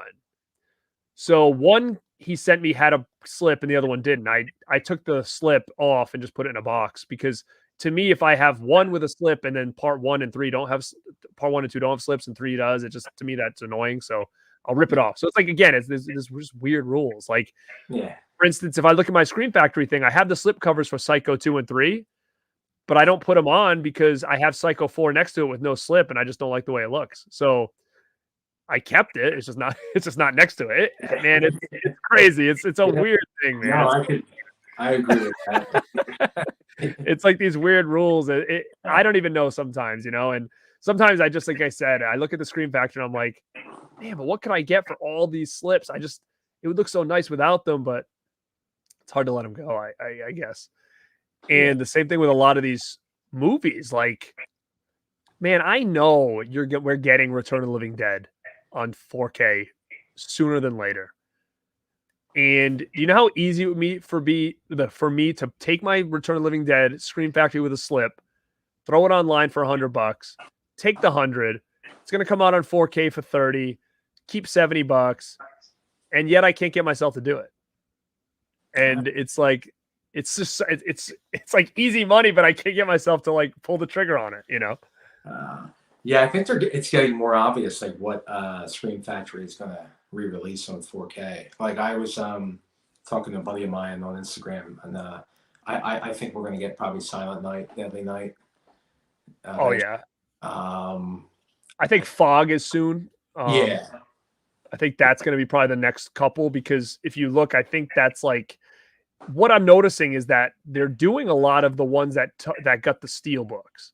Yeah. Those are what they're doing first. Like a couple of them, like The Craft, I was actually pretty shocked with. I didn't think that was one they would do right now. Right. Life Force, the same thing, but it also had a, the 4K scan. I'm sure it was pretty easy to get that going. Mm-hmm. But yeah, like it is getting a little bit more like, oh, I think they're going to do this one next, which again, if it's tough because now it becomes, do I rebuy? Do I not? Like I look right now at like my Slumber Party Massacre set, the 2 and 3, and I'm like, dude, I could get like $300 for this. Why don't I just sell this? But then I'm like, will that ever hit a 4K? I don't know. Who would have thought it would have ever hit a Blu-ray? Yeah, that's one. I have that one too. I don't think I can let that go. Yeah. And the only I could probably see it maybe getting a re-release, but I don't know. That's tough. I think that's part of the Corman, Roger Corman library. It is one. Yeah. So wasn't there like an issue with that? Like they were putting them out, and then something happened with the Corman stuff. I think. Huh. Something was going on with the family. I think the sons or something. Forget.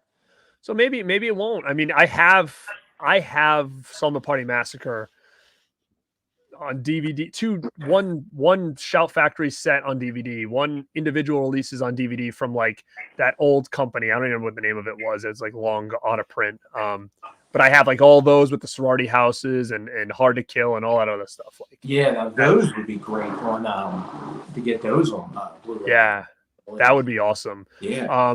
Another one that I always contemplate like selling off, but I just love them, man. I think that that's the one thing that looks so great together is all the sleepaway camps. Those and other high priced items, but I just feel like Scream Factory did a really good job with the covers for those, and it just meshes really well. And I like part 2 and 3 a lot. Yeah, so, they're good. I think they're coming. I have a feeling they've got to be, especially because Scream Factory must know like that how sought after these are, and they should just probably jump on it for sure. But yeah, that was a good question about the slips. It's a very weird game with the slip covers, in my opinion. Like for instance, some issues I have with Scream Factory, in my opinion, is Scream Factory is interesting because they put out such great stuff and they have access to put out some great stuff. Like that Halloween set, that Friday the 13th set, like I don't know anybody that could have did it better. I think if they get Elm Street, they're gonna kill it. Like I think it's gonna be unreal. It's gonna be done so well. You didn't like Echo Bridge Halloween? No. No. But there's little things that they do that I'm kind of like, why? For instance, I do not, as much as I like the 4K better because it's silver, I hate when you've got those blue strips on the top of the slipcover. Like, I hate that. Like, I would rather have it just be the art, and then when you pull the thing out from underneath, you've got the Blu-ray, like every other company does. Like all these boutique labels, they don't have a blue line that says Blu-ray across the top of their slipcovers. They don't. Yeah. Now, I know the new ones look better because it's silver and it says 4K UHD. It looks better. But for me, I would rather still just have nothing. Just the slip, just the cover art. That's just me. So that's one nitpick I have on Scream Factory. The second one is when they released the Halloweens, they came in those little hard boxes. And I thought for sure, like, okay, this must be what they're going to do with their 4Ks. And then Elvira got one randomly. It's a Blu-ray. It's not even a 4K randomly.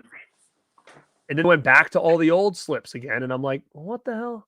Like I would have rather had a hard box, and just because, like, again, they're the only company right now I think that's still doing like the paper slips.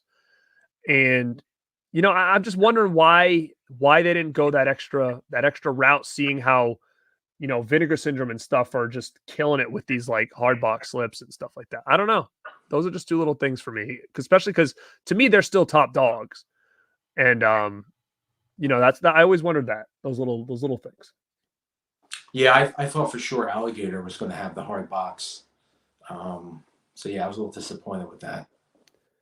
But now it's tough too, because what if they like, oh yeah, we're going to do the hard box just for random, like, I don't know. Then it just, again, it doesn't, because now you've got They Live, you've got Krampus, you've got Prince of Darkness, you've got Alligator, and they're all just regular slipcovers. Now what, you're just going to change it? And then I don't know. Yeah, again, it goes back to the aesthetics of it on a shelf to me, I guess.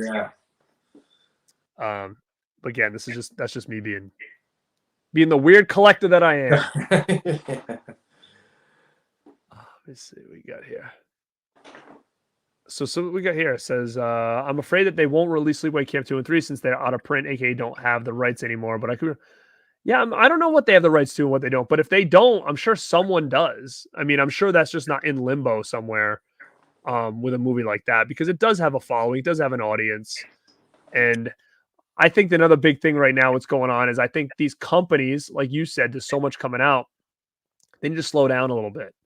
I don't know if they see an end in physical media sight and they're just trying to do everything they can to make the most money. But when you start running into problems where all these things are getting replacement discs, then something's not, they've got to slow down instead of just trying to see, like, I think they're playing the game now of like, whose is bigger, like, oh yeah, I'm going to release this and I'm going to release this and I'm going to announce this. And then everything gets rushed. And like you said, you run into these months where you're buying like 40 things. Yeah, I know. And about going back to Sleepaway Camp, I know. Are you region free? I do, but it's one of those players that like I have to put in a code every time I put a different thing in there or whatever. So I barely ever use it, just because it's like, to me, it's just a pain in the ass. Yeah. So I try to stick to region free, like 4K I'll grab from anywhere. But usually when it comes to Blu-ray and stuff, I try to keep it here just because it's just a pain in the butt for me. Yeah, because I know the Sleepaway Camp 2 and 3, I think 88 Films have that out in the UK. But it's region B locked. But, if you're region free, I mean, you can definitely get those easily. Yeah, I mean, I am, and I used to do a lot more region B stuff. But also too, man, the little numbers and shit on the side piss me off. So I try to like, oh yeah. But what I do like is when these companies do it and they're on like a sleeve and you can just take the sleeve off. Yeah. That I like. Yeah. I don't like when they're just stuck on there and like you see it on all the spines. That really bothers me. Right. Yeah. Again, I have the Arrow Burbs, and it has that logo on there. And, but I got a trick for you on the Arrow Burbs. You flip the cover art and it's not on the other side. I know. I know. I did that. It's it's a shame because the original artwork has it on there. Yeah, so that's what I ended up doing. I ended up flipping the cover so I wouldn't see it on the spine. But that's funny you bring that up, because I'm going to talk about that next week with Mel on the stream, is because we're going to talk Burbs. Correct me if I'm wrong, but is that Arrow the only edition that has that alternate cut? I think it's like an alternate. Yeah, the Shout Factory has it. Oh, it does with the different music and all that stuff. Yeah. Oh, all right. I have both. I just wasn't sure if that was the only way to get it. Yeah. All right. I wasn't sure. I thought maybe I was like, I'm gonna keep my Arrow as well because that has that other version. But if you're saying the other one does too, then no. All right. Yeah. Let me see. All right, we'll take a couple more questions and we'll bounce out of here. It says, you know what, Lefke? I think Vinegar Syndrome's got this in their pocket. I'm waiting on Pinocchio's Revenge, Rumpelstiltskin. I actually don't own Rumpelstiltskin, and I wouldn't mind getting that just because, again, it was something I remember seeing on TV and renting as a kid, and I don't even remember. I'm sure it's terrible, but I'd probably buy it. I have Pinocchio's Revenge on DVD, but I don't know. It's one of those ones like I don't want to say I'd buy again, but Right. Maybe I would. Yeah. I could see But yeah, man. Revenge getting a release. Don't you think? I actually think what's interesting too now is that Vinegar Syndrome is actually doing like double packs now, like kind of, right? Yeah. Like, what is that going to look like? Is it going to be like one side of it is going to be the photo for, like, they're doing Slaughterhouse Rock Mhm. and Hard Rock Zombies are like, it's like a double pack, right? Yeah, I think what they're doing is like you'll have this slipcover, and then you'll have the original artwork on one side, you'll have the other original on the other side.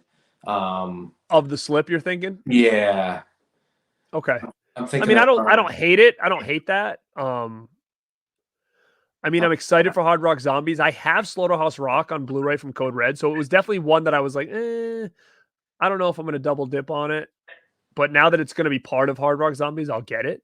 So I think something like Pinocchio's Revenge and Rumpelstiltskin as a double would work because they're actually the same company that released both of those originally anyways. They're part of the same company. So, yeah, I mean, I think that's definitely a possibility if they're going to start doing this. Yeah, because I know with the what's it, Schizoid and X-Ray, they just got a recent that's coming out this month, and that's a double pack. Yep. Now, that was that a double pack for Scream as well? Yeah. All right, so I don't have to get that then, I guess. Yeah. Oh, you should. Lepke's, I mean, because you get the the 4K scan and for X-ray and Schizoid. yeah, because X-Ray, yeah, and so they were not the best quality. I mean, it was okay. It's just, but Vinegar's going to knock it out. So you're saying sell my Scream Factory. Oh yeah. All right, because I can't have X-ray and Schizoid in my collection more than once here. Like I just can't. I can't do it. Yeah, so one's gonna go. It's either I don't get this new one or this one's out. I can't have like, I got two versions of this. Like, who cares? Yeah, if it's one that you don't like really like too much, and maybe hang on to it, but yeah, I mean, Paperboy is actually a pretty cool movie. I have the VHS of that movie. I remember seeing it on TV as a kid, and I thought it was a cool movie. Yeah, I'm surprised it doesn't have anything. I would love that. That was a big USA Network movie. I saw that on USA back in the day. That's probably where I saw it. I think I might have seen it like maybe after wrestling or something one night or something. Yep. We got someone popping in. You know what? This is not someone I recognize. Tuna no crust. Tuna no crust. Arrow puts out some of the best looking 4K content. Whoever they use for upgrades, I don't know, but always top notch and consistent with restorations. American Werewolf 4K. I can't wait. Yeah, man. Arrow, honestly, like to me, they're the best. I love everything they do. I think that they haven't done me wrong at all, ever. And I think that they're my favorite overall. But I just got the 4K in, and it looks great. I have a review dropping on Friday for the 4K. So again, Tuna No Crust, I don't recognize you in the chat. So it's either you're sub to me and you haven't been in one of these chats or not, but subscribe because I have the 4K review and showcase of that edition coming out Friday this week. So I liked it, but again, I don't have it to compare to because I didn't have the Blu-ray from Arrow originally. And yeah, Lepke says Tuna No Crust also name. I agree, Paul Walker. Cabin by the Lake. I don't have that either. Oh yeah, with Judd Nelson. Yeah, that's a good one. Oh yeah, Judd Nelson. You're right. Yeah. Yeah. Thanks, dude. Dude, sorry, dude. I'm not sure if male, female. Sorry. Thank you. What happened to the crust? Tuna No Crust. Do you remember that? Do you know what that's from? No, I should. That's Fast and the Furious. Ah. God. Yeah, he Paul Walker. That's why I said it. So at the beginning of the movie, it's so cool. Like, yeah, he orders a tuna, and then she's like, "Oh, do you want it like you always have it?" He's like, "No crust." Yeah. Speaking, I haven't seen that movie in so long. But speaking of Paul Walker, another movie that really needs a remaster and just a collector's edition is Joyride.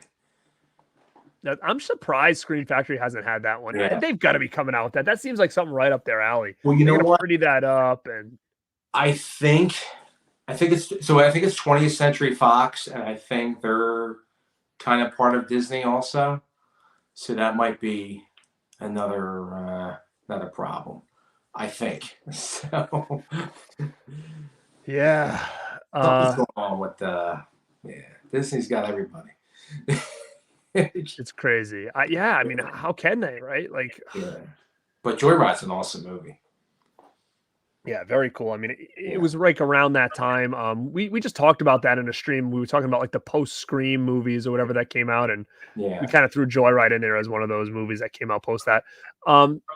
Yeah, it was definitely cool when it came out. My wife is a huge Paul Walker fan. I remember for her birthday one year, I got her a signed picture of Paul Walker, and sadly he died like the year later or whatever. But yeah, she's a huge Paul Walker fan for sure. Another great one with Paul Walker is does it have a Blu-ray? Monster in My Closet? Does that have a Blu-ray? I think it does. I don't know that one. Oh, it's cool if you don't have it. It's the DVD was Troma. I'm trying to think if it's I swear there's a Blu-ray, but I'm trying to think who put it out. You know, I liked them in Tammy and the T-Rex. Oh yeah, that's right. That was good. If anybody knows if Monster in My Closet has a Blu-ray, let me know. I'm almost positive, but I can't put my finger on who would have did it. I don't have many Troma Blu-rays, so I don't think it's from them. I don't know, maybe it doesn't, but it's a real cool movie. Yeah. I don't know, man. I might have cut you here. Really? I don't know. I didn't think it did, but I mean, you could be right. I don't know. I didn't think it did, and that's why I remember why I hung on to my arrow, because I thought it was the only one with that. Let's see what we got here. Mid-level media, Ken. I didn't realize you were doing a stream tonight, man. No wonder why. Freaking battling over here. God, let's send all your people in here. What do they call that on Twitch when you send everybody over once you're finished? Swarm or something like that. Bring them over. What's up, brother? Let me see. Dead Dudes in the House from Chroma. I remember that. I have that on DVD. It came in some kind of like box set thing that I have. I don't know if that ever has a re-release either. I think Vinegar Syndrome put it out. Did they do that? Did they do? Was there a different name for it? Name, yeah. That's it. Tombstone Hill or one of them, something like that, I think. Yeah, find me the alternate name for that, and if I don't have it, I'm gonna buy it because I did like that one. Let me see. Oh, JS. See, I don't go on Twitch, man. So raid, that's what it's called. When you finish your stream, you have all your people raid another channel, and yeah, that's we gotta start doing some raids here on YouTube, because there's so many streams, man. Like all the circle that I'm in, like there's always somebody streaming nowadays. So yeah, we should definitely get some raids going there. And what do you guys think of Twitch anyway? Is that something I should look into? And I'm not sure if you can kind of stream simultaneously from here and there, but I was curious about that. Somebody said something good. Robert Long mentions another one that doesn't have a Blu-ray, Iron Eagle. Surprisingly does not have a Blu-ray. And you know what? A lot of people I know say Iron Eagle is better than Top Gun. I have not seen that in many, many years. It's all good, man. I know you would have. We're about to wrap it up, but dude, thank you for coming in again, guys.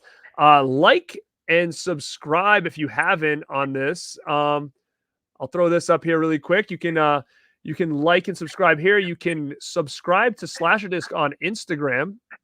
Again, we talked about 1991's Run tonight, and like I said before, is that very surprised on the people that how many people have not seen it. So I'm glad we did this. And what I told everybody is to go on YouTube, find Run, watch it, come back to this stream, and comment underneath that we got you to watch it and what you thought. And man, thank you so much for hanging out with me tonight, dude. Oh yeah, this was great. Let's do it again soon. Look at that. He's ready, guys. You asked if he had a YouTube. He said no. Look at it. He already wants to do more. Dude, I'm definitely down to do more with you, man. Like I said, our taste in movies are very similar. And guys, also to under the stream, throw in some movies that you would love to have us talk about. Something a little bit more obscure, that maybe you guys like, and we'll definitely talk about it. I think we've done Rad Recommendations twice. I think we got to get him back on here and do a full Spader retrospective. I think that's what I want to do next.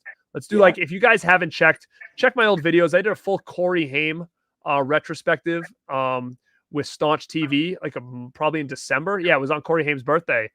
We'll do the same thing where basically we'll go through every one of his movies one by one, talk about them, if we've seen them, if we haven't, what we like about them, what we don't. And we'll go through every one of his film library. I think would be pretty cool. So that's what we'll line that up. That's going to be our next one. That sounds awesome. For sure. And guys, if you don't follow me on Instagram, follow me at Born to Be Rad, because I have a little special tribute tomorrow for Corey Haim, because it's actually the anniversary of his death. 12 years ago, Corey Haim died. Craziness. It hit me hard. I was a huge Corey Haim fan. I was lucky enough to meet him a year before he died. And, I was definitely lucky, big fan of his growing up. So it was definitely something that hit me pretty hard back then. So I got a little tribute for him tomorrow on my Instagram. If you guys don't follow me on there, check it out. And same things at Slasher Disc is you can follow him as well. Killer Collection over there. If you see him post something about a movie, it's usually, like they said, one to check out. So definitely check out his channel, his page over there. And we will get this thing going on the Spader Cut. And guys, next week, same time, same place. So if Ken is here, don't schedule anything in the chat, because Mel from My Killer Podcast is coming on here. We're going to talk The Burbs. And I see some people jumping in right now really quick. Class of 1984, dude, one of my favorites. We're definitely doing a rad recommendation. I've already got this set up. And Dream a Little Dream. Yeah, we'll talk about that soon, because it will be hitting our hands in the next week. So, yeah, man, is there anything else you want to say before we leave? No, man, this was great. Awesome being on here with you again. It's been a while. Glad to be back. And hopefully, yeah, we should definitely do some more. I mean, there's so many. I mean, even Corey Haim. I mean, when you brought him up, I was a big fan of him too. I used to watch. I grew up watching his movies on HBO. I mean, Fast Getaway, Dream Machines, all of them. So yeah, he was awesome. Yeah, let's do some more of these. This is great. Dude, we'll chat about it. We'll get it going. Man, thank you so much for coming on. I appreciate it. Yeah. Everybody else who chimed in, thank you guys so much. We're going to end this video with a little run trailer here, so you guys can kind of get a little bit of a little sneak peek at it. But like I said, go find it on YouTube, give it a watch, let us know what you think. And let's get this thing rolling where we get one of these companies to deliver us a nice Blu-ray of this. All right. So guys, again, this is Garrett at Born to Be Rad. And like always, stay rad.